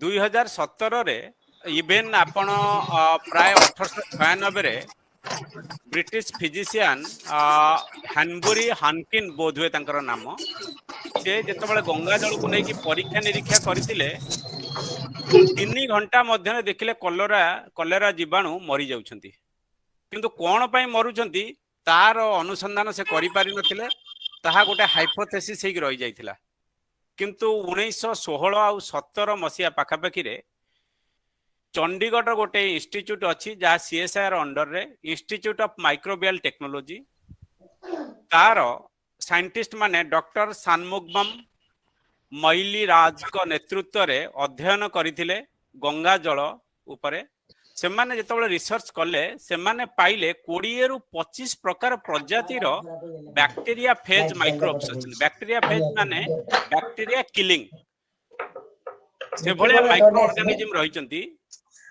जहा इवन जेमती साल्मोनेला फेज 198 गोटे रहउची तार ना देइथिले से माने जहा टाइफॉइड को मुक्त करि परिबो भाइब्रियो कलेरा रु मुक्त करिया पई भाइब्रियो मतलब बैक्टीरिया फेज रहउची एमिति 20 रु 25 प्रकार टीबी निमोनिया जोथि पई गंगा जल साइंस भी मध्य स्वीकार करूची गंगा जल होची पवित्र गंगा जल रे कोनोसी पाथोजेनिक माइक्रो ऑर्गेनिज्म रही पारंती नाही जहा पाई गंगा जल केबे अपवित्र होई पारे नाही जहा हम शास्त्र कहितला ता विज्ञान मध्य कहूची सेही परी आम विज्ञान जते आगु को जीवो आम शास्त्र को सेते बुझीबा पई सक्षम हबो मु भाबुनी जे वर्तमान विज्ञान सक्षमता पाइची आम शास्त्र को बुझिया पई मु पुणी कहबा को चाहूची 1997 मसिया रे फिजिक्स रे जतले नोबेल प्राइज पाइथिले डॉक्टर विलियम डैनियल से तांको जतले भक्ति स्वरूप दामोदर स्वामी आम शास्त्र विषय कहउचंती से आश्चर्य होई गले और आश्चर्य होई कि कहिले जदि सारा यूनिवर्स जहा अछि तार बोध हुए आमे 1 और 2% जानिछु आ भगवान कृपारू से आमको प्रश्न आ उत्तर देइछंती ओ ऊपर मर्सी करथिबारु मते आज नोबेल प्राइज मिलिछि आ मु चाहूची हिंदू धर्मर शास्त्र को अध्ययन करबा को चेष्टा करी डॉक्टर विलियम डैनियल कहिथिले तेणु आमे जानिबा दरकार हमर संस्कृति हमर शास्त्र केते रुद्धिमंत जहा वर्तमान सुधा हमर विज्ञान जहा पाखरे पहुंची पारी नाही तेणु आमे निश्चित रूपे गर्व करिबा दरकार हम शास्त्र और संस्कृति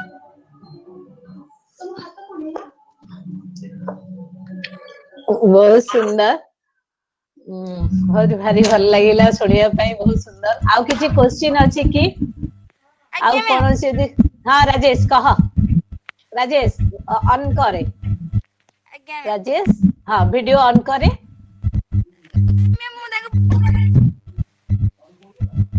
हाँ राजेश वीडियो ऑन करी कह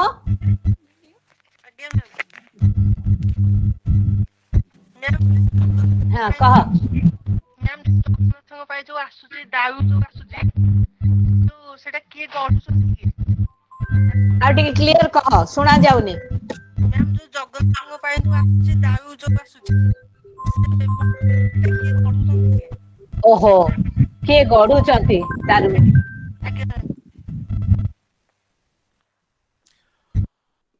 जदि आपण परोक्ष भाव में देखिबे जगन्नाथंकर दारू रे जो बनौछंती बा अणा जाउछि विभिन्न सेवक माने रहिचंती किंतु जदि अंतरर जिंस बा भितरी जिंस को अनुध्यान करिवे तार दारू चयन ठू आरंभ करी समस्त रीतिनीति जगन्नाथंकर निर्देश रे ही होई थाए प्रत्यक्ष भाव में जगन्नाथ ताकू तदारक करुथांती एटा आपण विश्वास करि पारंती बा न करि पारंती किंतु जगन्नाथ ही सबु करूछंती से सर्व कारणर कारण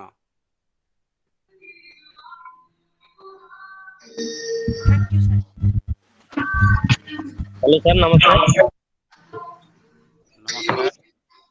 सर मु गोटे क्वेश्चन गोटे पचारिबे कोंतु सर हम कहंती सुनिछि मु जगन्नाथଙ୍କ मंदिर जोटा हमर छाईटा सेटा भूमि रे पड़े ना आज्ञा आज्ञा तार माने कार्यर मंदिरर जो शैली जेमिति हेइछि तार माने ता डिजाइन पई सेटा पड़े नाही सूर्यंकर जो माने किरण जेतबळे पड़े मंदिर उपरे तार भास्कर्य एपरि भाव रे बना जाईछि सेहिति पई पड़े नाही किंतु आसे छाई आसे किंतु आम मान को देखा जाए नाही तळे पड़े नाही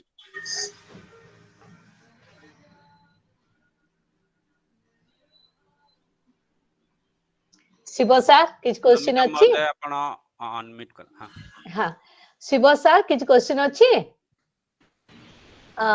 ताले हमें जिबा शेष समय को धन्यवाद पर्व को जिबा मैम नमस्कार ता पूर्व हमें हां हां हां अक्षय भाई कहंतु हाँ ए मो पुओ गुटे प्रश्न पचारियो माइक्रोबायोलॉजी रे संबलपुर यूनिवर्सिटी रे पाठ पढुची कहंतु हां ये हां ए पुओ पचार जी सन पुओ हेलो कहंतु मैम नमस्ते नमस्ते वीडियो टा ऑन कर दियो पो ये बैक्टीरिया जो 340 डिग्री सेल्सियस रे ग्रो करची को बैक्टीरिया सेटा से बैक्टीरिया रो नाटा मोर मन नाही किंतु सेटा प्रूव होई सारी छी 340 रे भी मिलुची जदि दरकार मु तार डिटेल्स टा नमिता मैडम को पठेई देबी ता जो रिसर्च जर्नल पेपर टा से आपण से शेयर करि परिबे कोइ देबो माइक्रोबायोलॉजी ओके सर हां से माइक्रोबायोलॉजी स्टूडेंट तो धण हां हां ना 340 डिग्री रे से माने एग्जिस्ट करूची सेटा तो सबुट आश्चर्य जिंस जोटा विज्ञान आगुरु कहूतिला माने माइक्रोबायोलॉजी रे हेई परिबनी जो आपनकर दुईटा प्रोसेस रहउची पास्चुराइजेशन और sterilisation yes yes sir pasteurization is partially sterilized kintu pasteurization only you are killing pathogenic microorganism correct yes kintu sterilization you are killing all kind of even you are attacking the spore forming bacteria spores also yeah किंतु आगुरु science भाबुथिला एते temperature रे रहिबे नाही किंतु ताहा भूल प्रमाणित हैला आपण जदी गूगल ले भी केबे सर्च करिवे hydrothermal vents micro organism eight hydrothermal vents आपण को मिली जबो डिटेल्स यस सर और सर से जो कहले गंगा जल रे कोन अछि सेटा क्या गंगा जल रे हमर बैक्टीरिया फेज जेहेतु आपण माइक्रोबायोलॉजी स्टूडेंट आपण कोरिलेट करि परिबे बैक्टीरिया फेज इन बैक्टीरिया किलर्स जा बैक्टीरिया को किल करि पारे ମାନେ ଯୋଉ ଭାଇରस ଟା ସେ ବ୍ୟାକ୍टेରିया को किल करदो हाँ से अच्छी 20 ରୁ 25 प्रकार ताको प्रूव करिछि इंस्टीट्यूट ऑफ माइक्रोबायल टेक्नोलॉजी आ वर्तमान जॉइंट रिसर्च सीएसआर रो botanical research plus microbial research समस्त मिसिक वर्तमान रिसर्च करछंती एवं यूएस रो विभिन्न यूनिवर्सिटी मध्य से प्रोजेक्ट रे जॉइन करछंती जोटा इम्टेक हुआ जाउची institute of microbiology microbial technology Chandigarh रे अछि आपण गूगल ले मध्य लिखि परिबे आ पूरा रिसर्च पेपर मध्य आपण को मिल जाई परिबो से bacteria phage entire bacteria phage रो ना कोन कोन कोन बाहरी छी सबरो डिटेल्स अछि okay sir thank you sir welcome अति सुंदर आउ जदी हां अक्षय भाई आउ किछ ना ओके थैंक यू हां बोलू मैडम नमस्कार मोर ओटा प्रश्न अछि मैडम नर्मदा मैडम कहतली हां हां हां मिलन कुमार साहब कहतली यूएन किछ कह हां कह हां अनम्यूट कर अनम्यूट योरसेल्फ हां जॉइन अभिप्सा जॉइन करछि मैडम हां अरे वाह वेरी गुड अभिप्सा पे हम अपेक्षा करछु हां अभिप्सा लास्ट को तोर video for vote of thanks देखेबू आ निरंजन स्वाई जे कि हम मंदिर पुरी मंदिर जने पूजक जे कि मते आज विभिन्न प्रकार मु तांको संगे आज कथा वार्ता होतली एवं तांको पचारुतली जेता बेले कोन कोन सब नीतिकांति होची से मते से लिस्ट देइथिले सेति बे तांको धन्यवाद बहुत जण आज एते सुंदर भाबरे जोग देइछते खाली नुह समस्त अनेइथिले कोन हमें सुनिबु कोन अधिका कहबे प्रकृत रे को गभीर चाष करछन मु कहि परिबिनी एते कम बयस रे अनुरोध भाई आगामी दिन रे भगवान ताको एमती असीम आशीर्वाद ढाली दियंतु कले सर कहला परी आहुरी हम ताको सुनिबा मु एतिकी पदटे खाली कहबी जे मागु नाही प्रभु कुबेर संपद मागु नाही इंद्र पद महाप्रभु मागु नाही इंद्र पद जेते सब पाप करिछि अधम कृपा बळे कर छेद जय जगन्नाथ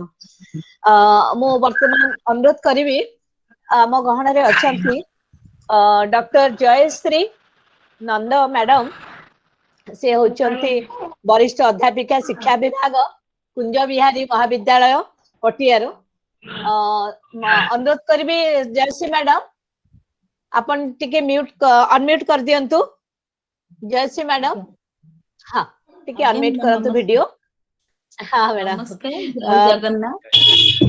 जय जगन्नाथ मैडम होचंती हमर इंडिया रे हमें विभिन्न प्रकार प्रोजेक्ट चले संग्राम भाई भी अछंती जानिबा को चाहिबे हमें सब ऑल इंटरनेशनल प्रोग्राम सब बहुत करू तो ता भितरे फ्री बीइंग मी एवं आ गुडे कार्यक्रम अछि हमर स्काउट्स एंड गाइड रो मैसेंजर ऑफ पीस एई सब कार्यक्रम रे जयश्री नंद मैडम होचन जने सीनियर मोस्ट ट्रेनर से ट्रेनिंग दियंती पिला माननकु एवं बेले बेले मध्य प्रोग्राम गुडी को संयोजना करंती जदि बा पटिया रे से रुहंती किंतु समस्त कार्यक्रम रे से जोग दियंती ऑनलाइन हो ऑफलाइन हो एवं ताको अंडर रे प्राय 3-4 जण पिला पीएचडी करिके पीएचडी अवार्ड मध्य हिचंती आ मैडम कर बहुत जे कोने छोटे जिंस ऊपर से बहुत गभीर चाष करंती से मते 4 दिन हला पटिया ना बारंग सॉरी बारंग हां बारंग पटिया भूल कहली बारंग आ मैडम मते 4 दिन तळ कहउतिले जे सर कोन कहिबे मु धन्यवाद देबी मु बदे भाबी परथि मैडम धन्यवाद दबा पई अंतर भितर केते से चेष्टा करिवे मु तो बसी बसी सेई जगन्नाथ को धन्यवाद दउथिली जे प्रभु मते एतिकी मिनती करूची आहे लक्ष्मीपति सिंहखरु आज्ञा हो अंतिम काल रे विदाय बेला रे नाम धरी जीव जाऊ तो अनुरोध करिबी आम संगे बहुत यंग डायनामिक पिला माने अछंती ताका भितरे जणे होछंती अभिप्सा से कालीसागर भारी गेला जियो से प्रत्येकटी कार्यक्रम रे आईआईटी रो से स्टूडेंट ट्रिपल आईआईटी रो से तार प्रैक्टिकल सारी किरी केमिति टिके प्रोग्राम रे जोग दो बोली बहुत कष्ट रे आसीची झिया टिके अनुरोध करिबी वीडियो म्यूट करलु अनम्यूट करलु मां अभिप्सा आर यू देयर हां अभिप्सा हाँ वेरी गुड तो वीडियो ऑन करी सार मान को सब नमस्कार कर संग्राम सार अछंती नाइजीरिया रु अनिल दास सार को सुनिलु पलेई सार अछंती हां आउ काली सार तो तते निश्चित आशीर्वाद देबे तार आज परीक्षा थिला ट्रिपल आईटी रे बहुत भारी सुंदर भारी बहुत डायनामिक झियो प्रणति मैडम को झियो एवं मोर सांग इंजीनियर चंदन ताका झियो से तो Abhip sir do like to say something किछ कहिबो मा बहुत भल लागिला प्रोग्राम रे जॉइन करी दो मु बहुत लेट रे जॉइन कली किंतु thank you so much Aniruddha sir आपन को जगुरा हमें बहुत अजଣା तथ्य जानिबा को परलु आउ एते बरेण्य व्यक्ति मध्य रे मु योगदान करछि मते बहुत खुशी लागुछि सब जगन्नाथ को लीला केला सही ही सब करउछंती तांकरी जगुरा हमें समस्त एठी भगवान समस्त को मंगल करंतु आ शीघ्र ए कोरोना काल शेष करिके हम समस्त जे परी ऑफलाइन में देखा करबो समस्त देखा हबो प्रार्थना करबो समस्त का आशीर्वाद भिक्षा करछि हमें समस्त जीवा दरकार पड़ले मुंबई जीवा दरकार पड़ले नाइजीरिया भी जीवा जगन्नाथ मंदिर देखिया को बुकिंग कर दो आज ठू भाई महाराष्ट्र ओडिया कल्याण संघ समस्त को आमंत्रण करूछि आपण माने आसंतु मोनाटी रखिबे नमिता ता हां हां संग निश्चिंत अनिरुद्ध सर आज बहुत बढ़िया कथा कहले वीणापाणी चौधरी जने साहित्यिका केंद्रापड़ार झियो वीणा मैडम काली जाउछथि से जगन्नाथ ऊपर गोटे प्रोग्राम रे गेस्ट हे जाउछथि मु मध्ये ताका संगे रे जाउछि वीणा मैडम ऑन करंतु टिके वीडियो रे ऑन करंतु आपण माने देखिबु हां हां हां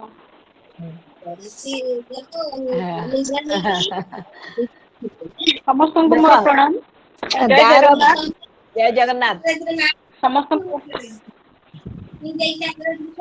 प्रणाम जनाती विशेष करी अनुज सर जो कहले ताहा निश्चित भाव आमर मानस पटे तो रहिला जगन्नाथ कथा कहले सरीबनी किंतु एते एते कहले जे आ तार इयता किछि नाही से आउरी केबे नेक्स्ट टाइम कहले आमे जोग देबा सेरा गोटा खुशीर कथा आ अनु सर को देखा हले तो आउरी केते लागिवो जगन्नाथ जो माने कहंती लागे जे से माने होचन जगन्नाथ सम जे जगन्नाथंकर वार्ता दियंती लागे से माने ही जगन्नाथ सम तांको देखले भी लागिवो जगन्नाथ मु देखिला भଳି जेहेतु जगन्नाथ मिश्र एते तत्व से टिकिनिकी करी कहिचंती तेणु सुनी बहुत खुशी लागला तांको हमें ग्रुप रे पाइटो आनंदर कथा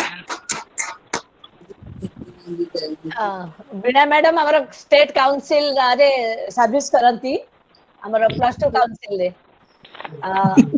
निरंजन हमर ओभर पुरी जे कहबा को चाहू छु बाबा मैम टी पचारि परबी कि सारन को निश्चय निश्चय कह एम जेल पचारि तो हां मु कहले हमर जो मंदिर चारिपटे हेलो हां कह सुना जाउची कह मु कहले जो मंदिर रो बेड़ा ऊपर होळा बेड़ा नाही कि हां ता दे होल काहे कि थाए क्षमा करिवे मोर ता ऊपर कोनोसी ज्ञान नाही आ मु चाहुनी जे किछि मो मनरु गढी की कहिबा पई जेहेतु मोर संबंध ज्ञान नाही तेणु मु आपन को निकट रे क्षमा प्रार्थना करूची आपनकर उत्तर मु न देई थेबा आज्ञा सर से निजे पुरी रे मंदिर रो सब दिन रो गोटे कर्मकर्ता सब बेले मंदिर भितर थाए तथापि से जानि पारिनी तो निश्चित भाव रे ए जिंसडी तो एते व्याप्त जानिबा सहज नुहे यदि समुद्र रो समस्त पानी काली होई जाए और सारा विश्व ब्रह्मांड जदि कागज होई जाए तथापि सरीबनी लेखि तेणु तांको विषय बा किए कोन कहि परिबो तांकर भाव न लागिले आज्ञा सर जगन्नाथ बेश ऊपर जेतेबेले काली सारंकर एपिसोड चली थाए प्रत्येक दिन आमे गोटे गोटे नुआ जिंस देखू सार कहिबे ए कार्यक्रम करू थाओ आमे करू थु केते बेले विघ्न आसीबा से विघ्नटा केमते चाली भी जीवा आमे जानि पारुना करे एमती हैला आमे गाड़ी रे जाउथु मो सार कहले से गीतटा लेखे से आगे रे जोटा बोला हबो मु लिखु थाए आउ सारंकर टिके भलो लागु न थाए राती अनिद्रा एमती ता टिके बोधे आखि पुटिके बंद कर देछंदी हटा देखिला बेलको पटला के पाछरे आम गाड़ीटा गड़ीगला तलकू तलकू पलटिकी 3 पलटी गलानी पुलिस सब आसी पहुंची गलानी आमे ता भितर केमिति टणा है कि बाहर समस्त सुस्थ कलम भी मो हाथ में सेमती अच्छी प्रभु कृपा सेमती जगन्नाथ समस्त को आशीर्वाद दौतांतु आज अनुरोध करी चंडी भाई को भुवनेश्वर रे विराट 2 ताला प्रसाद को छाड़ी जाई से पुरी रे पहुंचंती रिटायरमेंट लाइफ रे एवं जगन्नाथकर डोरी न लागितले हुए तो सेठी रही न थांते आमे काली तो निश्चय देखा हबो आज रही कार्यक्रम ऊपर तांको अनुरोध करी 2 पद कहबा पई चंडी भाई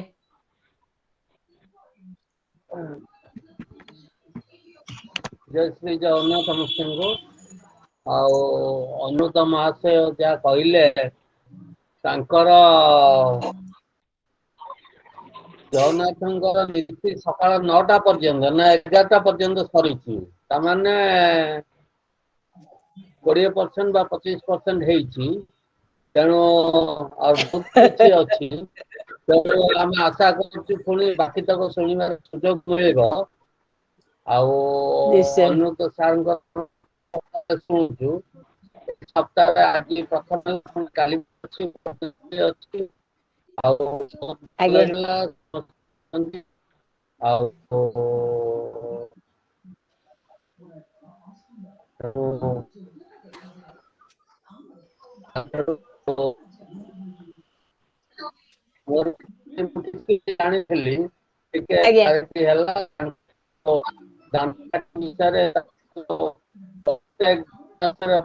जो 6 प्रकार सेटा भी गोटे जिनस जान बहुत भल लगे वो खाली जानी जानते लिंब दान तेणु नियमित चलते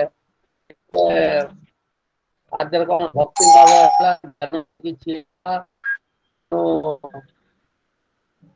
तेणु कही बहुत भल लगे थैंक यू चंडी भाई बर्तमान अनुरोध करी संग्राम पट्टनायक सार को नाइजेरिया से आम सहित रही दीर्घ 2.5 घंटा काल अनुभूति एवं 2 पद शुणा संग्राम भाई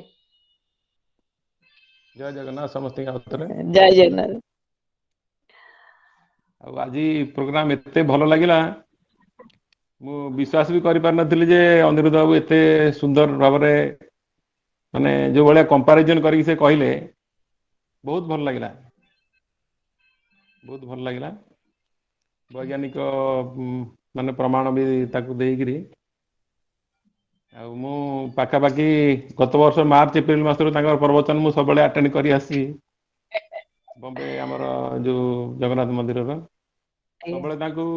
मॉडरेटर हिसाब से मुझे देखी शुणी कवि भाव में जानी किंतु प्रवचक हिसाब से आज सी एते भल भाव व्याख्या करी कहले प्रकार माने एग्जांपल देकरी कहले एते सिंपल भाव में बहुत भल लगे जगन्नाथ सब आशीर्वाद करथांतु आहरी आगु को आमे भी सुनिबा आहरी बहुत कथा भी सुनिबा बहुत भल लगे अति सुंदर बहुत बढ़िया जय जगन्नाथ थैंक यू सर जो नमिता मैडम जो कहउछंदी हम जगन्नाथ मंदिर देखिया पे नाइजीरिया रो आगुरु टिके प्रोग्राम करे हमर तो सिटी लॉकडाउन पूरा ये हिने सरकार अपन अलाउ करना दी मंदिर भीतर जिया पे तेणु ताको टिके माने आगुरु करिबा सर आटे आगु आज्ञा सर टाइम लागे संग्राम बाबू से आलो रे अपन ताको नाइजीरिया को डाकंतु बोली से कहि दला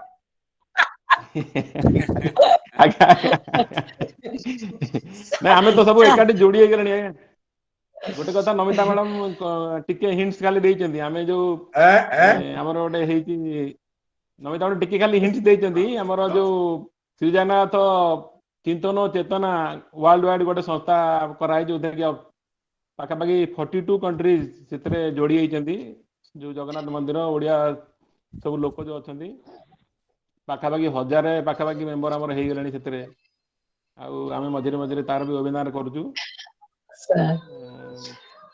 सब जगन्नाथ आशीर्वाद सब चलो समस्ते आम आहरी जिते जगन्नाथ मंदिर आमर अच्छी पूरा विश्व जिते जगन्नाथ मंदिर अच्छी समस्ते आम जोड़ी हबू सर ये गोटे इनफॉरमेशन दे संग्राम भाई काली सारଙ୍କର ଆଜ୍ଞା ଜଗନ୍ନାଥ ସଂସ୍କୃତି ଆଉ ଉପରେ ଯୋଉ ଶ୍ରୀକ୍ଷେତ୍ର ଉପରେ ଯୋଉ କାର୍ଯ୍ୟକ୍ରମ କରିଥିଲେ ସେ ତ ସେତେବେଳେ ବହୁତ ଉଚ୍ଚ କୋଟିର ହେଇଥିଲା।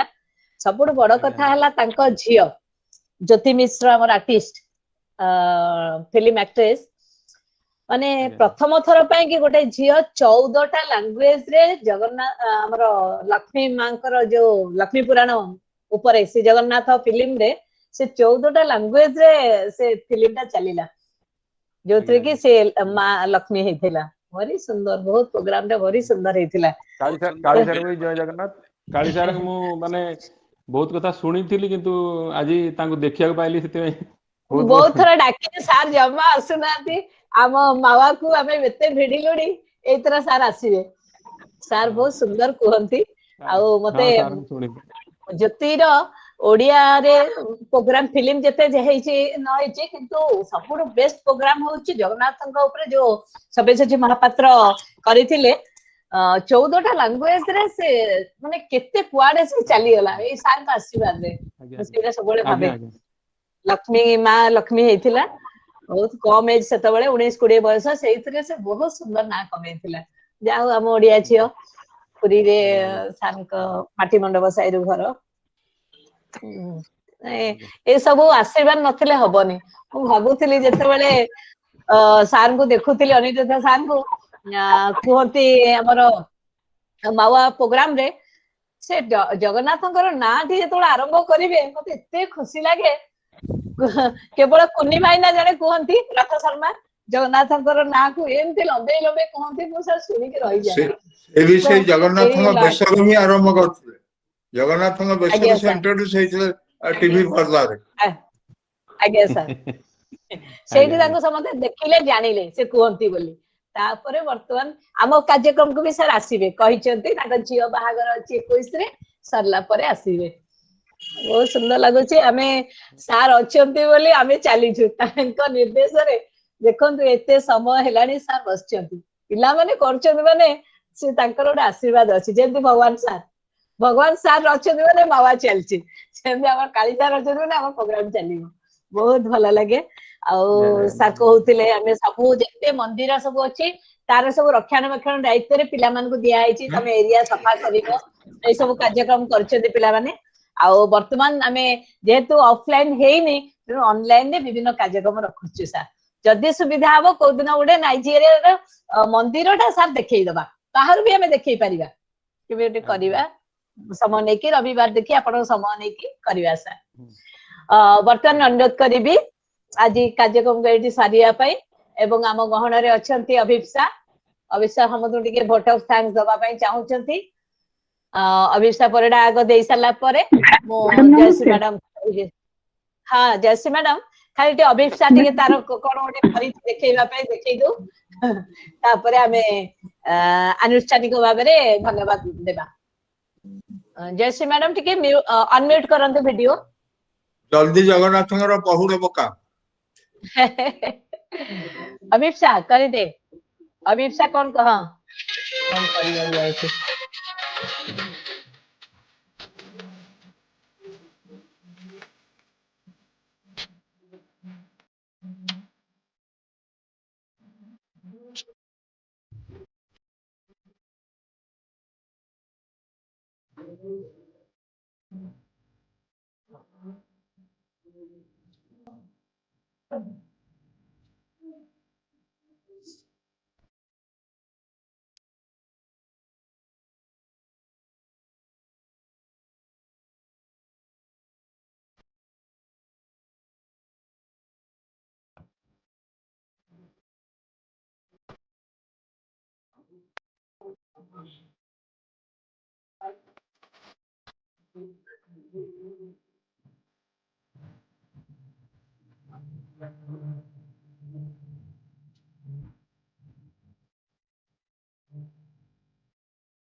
Thank you, Abhisha.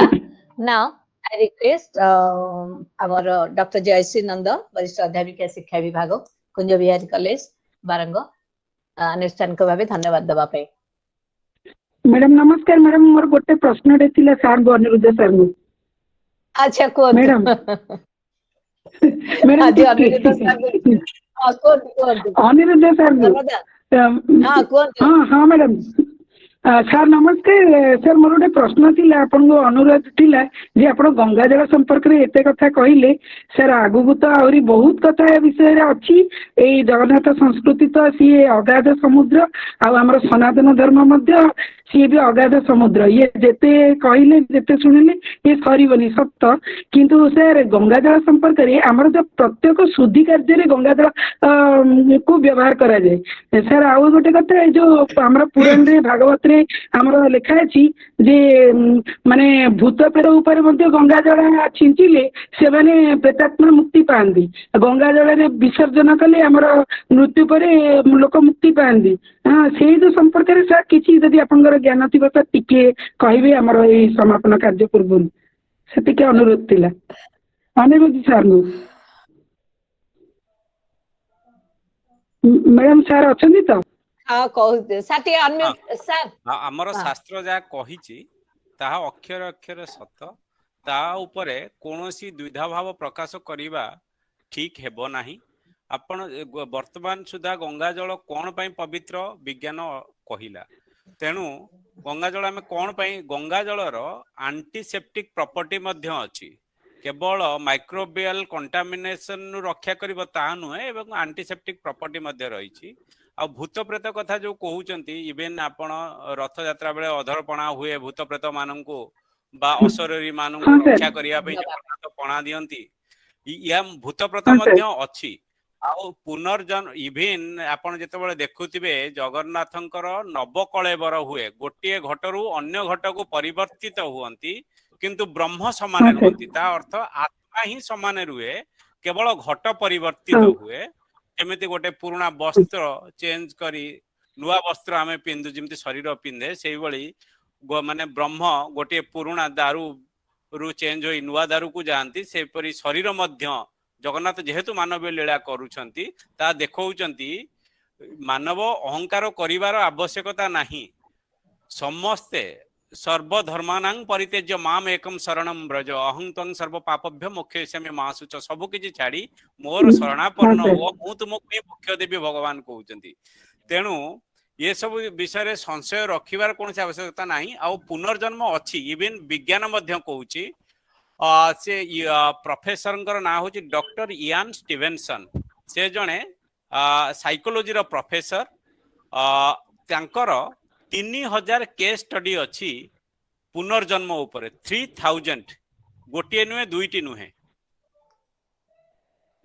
तेणु जे आपन जो भूत प्रेत कथा कहउचंदी बा आत्मा रो कथा कहउचंदी माने ता ऊपर भी केस स्टडी अछि आपन केपे लेखी रखंतु doctor Ian Stevenson IAN Ian Stevenson Google ले देखिबे तांकर केस स्टडी आपनकर प्रश्न कोन कहले सर कोडी का लोक सर से बोध हुए यूएस रो ये खाली इयान स्टीवेनसन मारिले आपन कार्लसन यूनिवर्सिटी रो प्रोफेसर से साइकोलॉजी तापरे कनाडा रो भी जने डॉक्टर रिसर्च करथिले तांको नाम मोर मन पडुनी at the end of death bed तांकर गोटे पेपर अछि ता मध्य रे भी कहिचंती किंतु अनफॉर्चूनेटली कोन होउची हमर मॉडर्न साइंस एते आगु को जाईनी जहा आत्मा को देखि परिबो बा आत्मा को कैप्चर करि परिबो कैमरा रे कारण हमर सात्वशतर उपनिषद जा कहंती हमर मुंडर जो बाल अच्छी बा चुटी अच्छी तार बालर गोटे भाग जोटा रहिला ताकू 10,000 भाग कला परे जेतिकी रहिबो आत्मार आकृति सेतिकी तेणु 12 माइक्रोन रो ऊपर को हेले आमे देखि पारुछे किंतु ये माने 0.0000 समथिंग जोटा हमर माने मॉडर्न कैमरा भी हेई देखिया वर्तमान सुधा जहा शास्त्र होउची आस्ते आस्ते ता प्रूव हेई चालीची साइंस एति भगवान कर कृपा जदि हेबो हमर जीवन काल रे साइंटिफिक तत्व आत्मा को प्रूव करिक देखैबार किछि मिलिबो नचेत आमे विभिन्न प्रकार केस स्टडी पढ़ी की आमे बुझिबा जे जहा हम शास्त्र कहूची ता सत्य जे पर्यंत आमे आत्मार प्रतिछवि को कैमरा रे देखि नथिबा ସାର୍ ହଁ ସାର୍ ନାଇଁ ଗୁଡ଼ାଏ ତ ସାର୍ ଅଛି ରିସର୍ଚ୍ଚ ଅଛି ତାପରେ ସାର୍ ରାମଚରିତ ମାନସରେ ତ ଶିବଙ୍କର ବାହାଘରରେ ଭୂତ ପ୍ରେତ ମାନେ ବରଯାତ୍ରୀରେ ମଧ୍ୟ ଯାଇଛନ୍ତି ତାର ବି ବର୍ଣ୍ଣନା ରହିଛି ସାର୍ ଅବିଶ୍ୱାସର କଥା ନୁହଁ କିନ୍ତୁ ସାର୍ ଆପଣଙ୍କଠୁ ଆଉ କିଛି ଶୁଣିବା ପାଇଁ ବୋଲି ମୋର ପ୍ରଶ୍ନ। ଆପଣ ଭାବନ୍ତୁ ଆମ ଶାସ୍ତ୍ର ସ୍ପିଡ୍ ଅଫ୍ ଲାଇଟ୍ ଯାହା ଶାସ୍ତ୍ର କାଲକୁଲେଟ୍ କରିକି କହିଥିଲା ଆଜି ସାଇନ୍ସ କହୁଛି ଏକ୍ଜାକ୍ଟଲି ମ୍ୟାଚ୍ କରୁଛି। ହନୁମାନ ଚାଳିଶାରେ ଯୋଉ ପୃଥିବୀରୁ ସୂର୍ଯ୍ୟଙ୍କର ଡିଷ୍ଟାନ୍ସ ଯେତିକି କହିଥିଲେ ଆଜିର ସାଇନ୍ସ ସେତିକି କହୁଛି। ସେ କେମିତି ଜାଣୁଥିଲେ? କେବଳ ଯୋଗ ଆଉ ପ୍ରାଣାୟାମ ଯୋଉ କୁଣ୍ଡଳିନୀ ଶକ୍ତିର ଜାଗ୍ରତ କରେଇକି ସେ ଧ୍ୟାନ ମଧ୍ୟରେ ସବୁ ଦେଖି ପାରୁଥିଲେ ଯୋଉଟା ଆମର ସାଇନ୍ସ ବର୍ତ୍ତମାନ ପର୍ଯ୍ୟନ୍ତ ସେତେ ପର୍ଯ୍ୟନ୍ତ ଯାଇନି ତେଣୁ ଦେଖି ପାରୁନାହିଁ। ସାଇନ୍ସ ବର୍ତ୍ତମାନ ବହୁତ ମାନେ ଛୋଟ ଲେବୁଲରେ ଅଛି ଶିଶୁ ଲେବୁଲରେ ଆମର ଶାସ୍ତ୍ର ଅଲରେଡି ବୁଢା ହେଇସାରିଛି।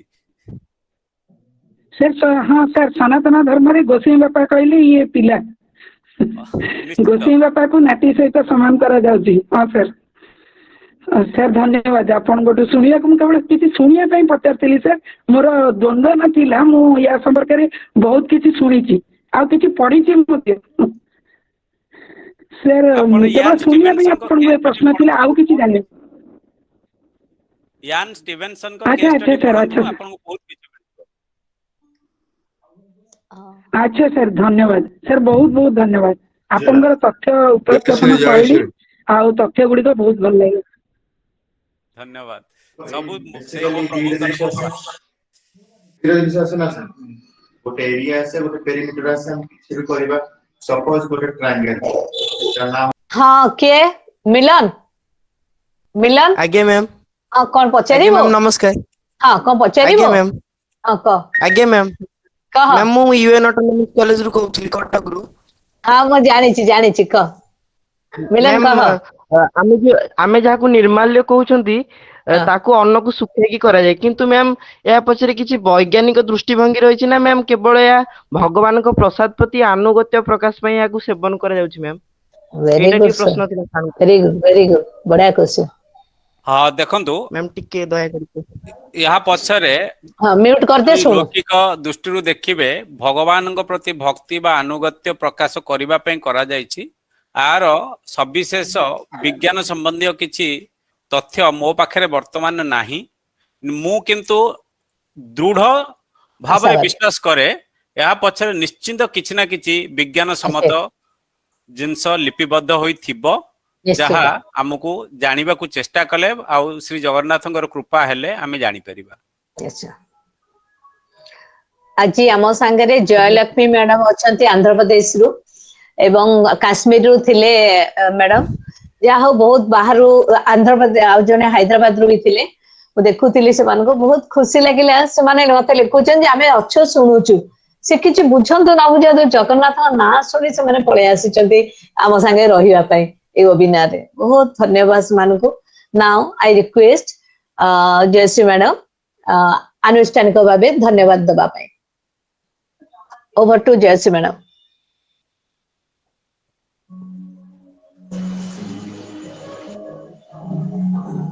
Jayashree madam, କୁହନ୍ତୁ। ହଁ ଅତି ଛୋଟ ଲୋକ ମୁଁ ବି ଜଗନ୍ନାଥଙ୍କ ବିଷୟରେ ମାନେ ଏତେ ସୁନ୍ଦର କଥା ଶୁଣିଲା ପରେ ମୋର ପୁରା ବାକରୁଦ୍ଧ ହେଇଯାଉଛି। ମୁଁ କଣ କେମିତି ଧନ୍ୟବାଦ ଦେବି ମୁଁ ଜାଣିପାରୁନି ତଥାପି ଚେଷ୍ଟା କରୁଛି। ଜୟ ଜଗନ୍ନାଥ।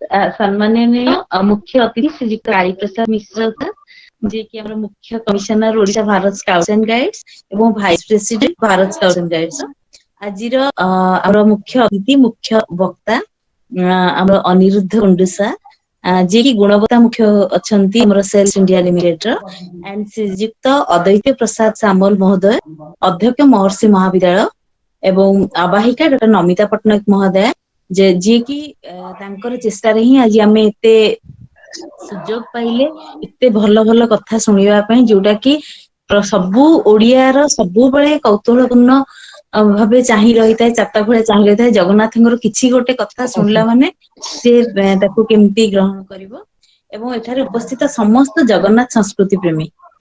ମୁଁ ଡକ୍ଟର ଜୟଶ୍ରୀ ନନ୍ଦ ମୁଁ ହଉଛି ସାକ୍ଷୀଗୋପାଳ ଅଞ୍ଚଳର ବିଶ୍ୱନାଥପୁର ଗ୍ରାମର ଯିଏକି ଆମର ଜଗନ୍ନାଥଙ୍କର 16 ଶାସନର ଗୋଟେ ଗାଁ, ସେଇ ଗାଁର ମୁଁ ହଉଛି ଗ୍ରାମବାସୀ। ମୁଁ ଆଜି ଅତ୍ୟନ୍ତ ଆମୋଦିତ ଏବଂ ଭାବ ବିହଳିତ ହେଇଛି, କାହିଁକି ନା ମତେ ଆଜି ଧନ୍ୟବାଦ ଅର୍ପଣ କରିବାର ସୁଯୋଗ ମିଳିଛି। ମୁଁ ମୋ ଭଳି ଜଣେ ଛାର ମଣିଷ କଣ ବି ଧନ୍ୟବାଦ ଦେଇପାରିବ ମୁଁ ଜାଣିପାରୁନି। ଏଠି ଏତେ ଜ୍ଞାନୀ ଗୁଣୀ ଲୋକ ଅଛନ୍ତି, ମୁଁ ତଥାପି ମୋର ସ୍ୱଳ୍ପ ଅନୁଭବ, ଅନୁଭୂତି ଆଉ ଶ୍ରଦ୍ଧା ଭକ୍ତି ରେ ମୁଁ ଆସ୍ପର୍ଦ୍ଧା କରିବି ଆପଣ ମାନଙ୍କୁ ଧନ୍ୟବାଦ ଦେବା ପାଇଁ। ମୁଁ କହିବି ଯେ ଜଗନ୍ନାଥ ହେଉଛନ୍ତି ଅଣାକାର ନିରାକାର। ପୁଣି ସେଇ ଜଗନ୍ନାଥ ବହୁତ ଆମର ପଣ୍ଡିତ, ତତ୍ତ୍ୱବିତ୍, ଗବେଷକ, ଭକ୍ତ ଏଇ ଚତୁର୍ଦ୍ଧା ମୂର୍ତ୍ତି ଉପରେ ବିଭିନ୍ନ ମତ ପୋଷଣ କରିଥିଲେ ମଧ୍ୟ ତାଙ୍କ ସ୍ୱରୂପ ଜାଣିବା କେବଳ କଷ୍ଟକର ନୁହେଁ, ଅସମ୍ଭବ ମଧ୍ୟ। ସକଳ ମତବାଦର ଊର୍ଦ୍ଧ୍ୱରେ ରହିଛନ୍ତି ମହାପ୍ରଭୁ ଶ୍ରୀ ଜଗନ୍ନାଥ। ସ୍କନ୍ଧ ପୁରାଣରେ କୁହାଯାଇଛି ମହାପ୍ରଭୁ ହେଉଛନ୍ତି ନିର୍ଗୁଣ ନିରାକାର, ମାତ୍ର ପୁରୁଷୋତ୍ତମ କ୍ଷେତ୍ରରେ ନୀଳମାଧବଙ୍କର ଅନ୍ତର୍ଧ୍ୟାନ ପରେ ଦାରୁ ଦେହରେ ସୁଗୁଣ ସାକାର ଲୀଳା କରୁଛନ୍ତି ଏବଂ ପ୍ରତୀକାତ୍ମକ ବ୍ରହ୍ମ ରୂପରେ ସେ ହେଉଛନ୍ତି ଅସୀମ ଏବଂ ଅଗୋଚର।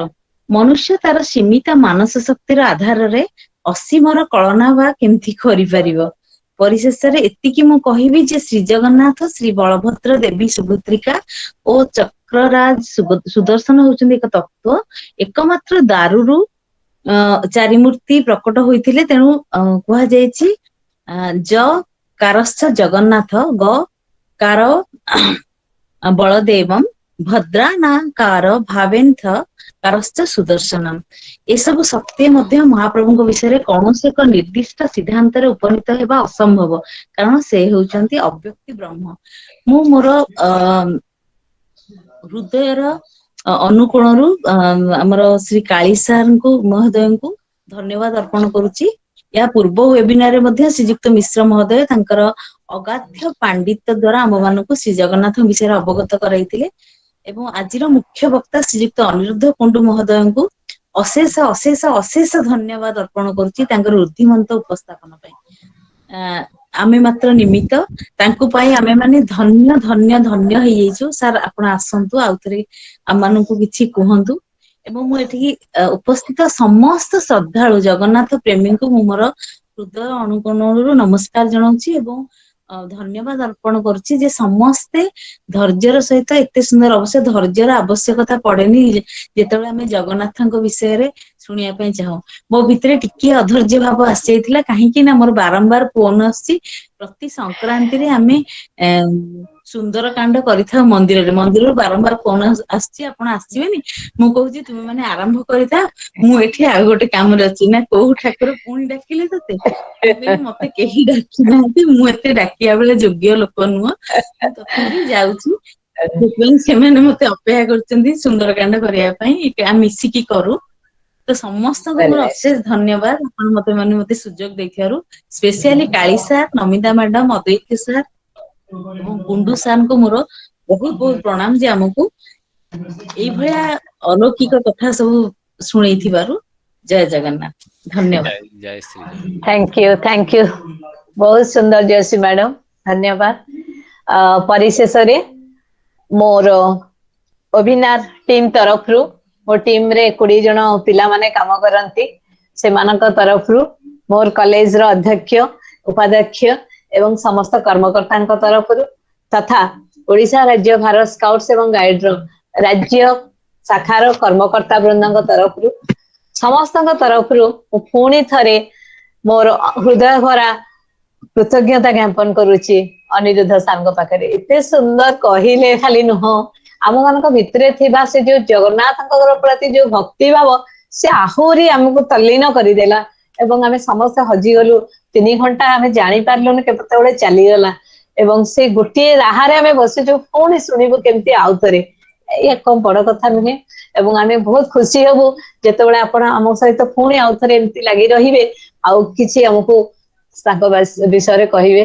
ତାଙ୍କ ବିଷୟରେ ତ ଯେତେ ଶୁଣିଲେ ଏମିତି ନୂଆ ନୂଆ ଲାଗୁଥିବ, ନୂଆ ନୂଆ ଦେଖୁଥିବା, ସେଇ କାଳିଆର ମୃଦୁ ମୃଦୁ ହସରେ ସମସ୍ତେ ଭରି ଯାଇଥିବା, ସମସ୍ତେ ନିଜକୁ ହଜେଇ ଦବା ସେଇ ସମୁଦ୍ରର ପାଣି ପରି ସବୁ ଭିତରକୁ ଚାଲିଯିବା। ପୁଣି ଥରେ କାଳି ସାରଙ୍କୁ ଅନୁରୋଧ କରିବି, ଅନୁମତି ପ୍ରଦାନ କରିବେ ଆମେ ଆଜିର କାର୍ଯ୍ୟକ୍ରମକୁ ଏଠି ସାଙ୍ଗ କରିବା ପାଇଁ।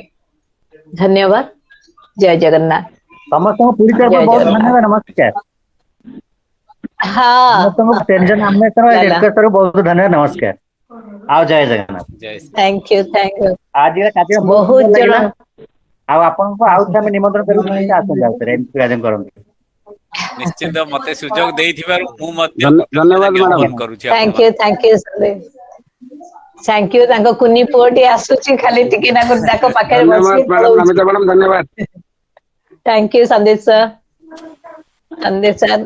सुदेश मैडम नमस्ते नमस्ते बहुत सुंदर बहुत ଯାହା ଆଜି କିନ୍ତୁ ଭଲ ଦିନଟା ସଂକ୍ରାନ୍ତି ଦିନରେ ଆପଣ କାର୍ଯ୍ୟକ୍ରମ କଲେ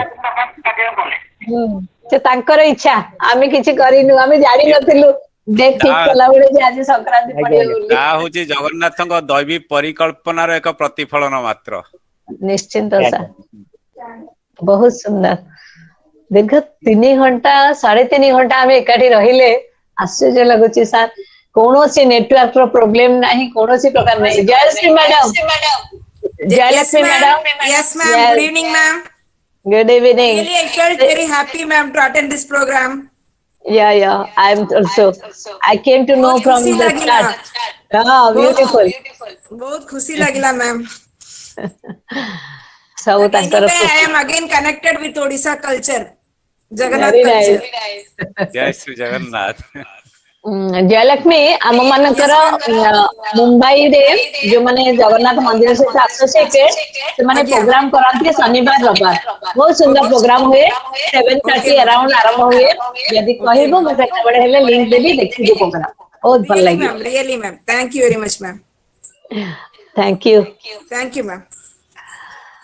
ओके चली भाई नमस्कार समस्त को नमस्कार आज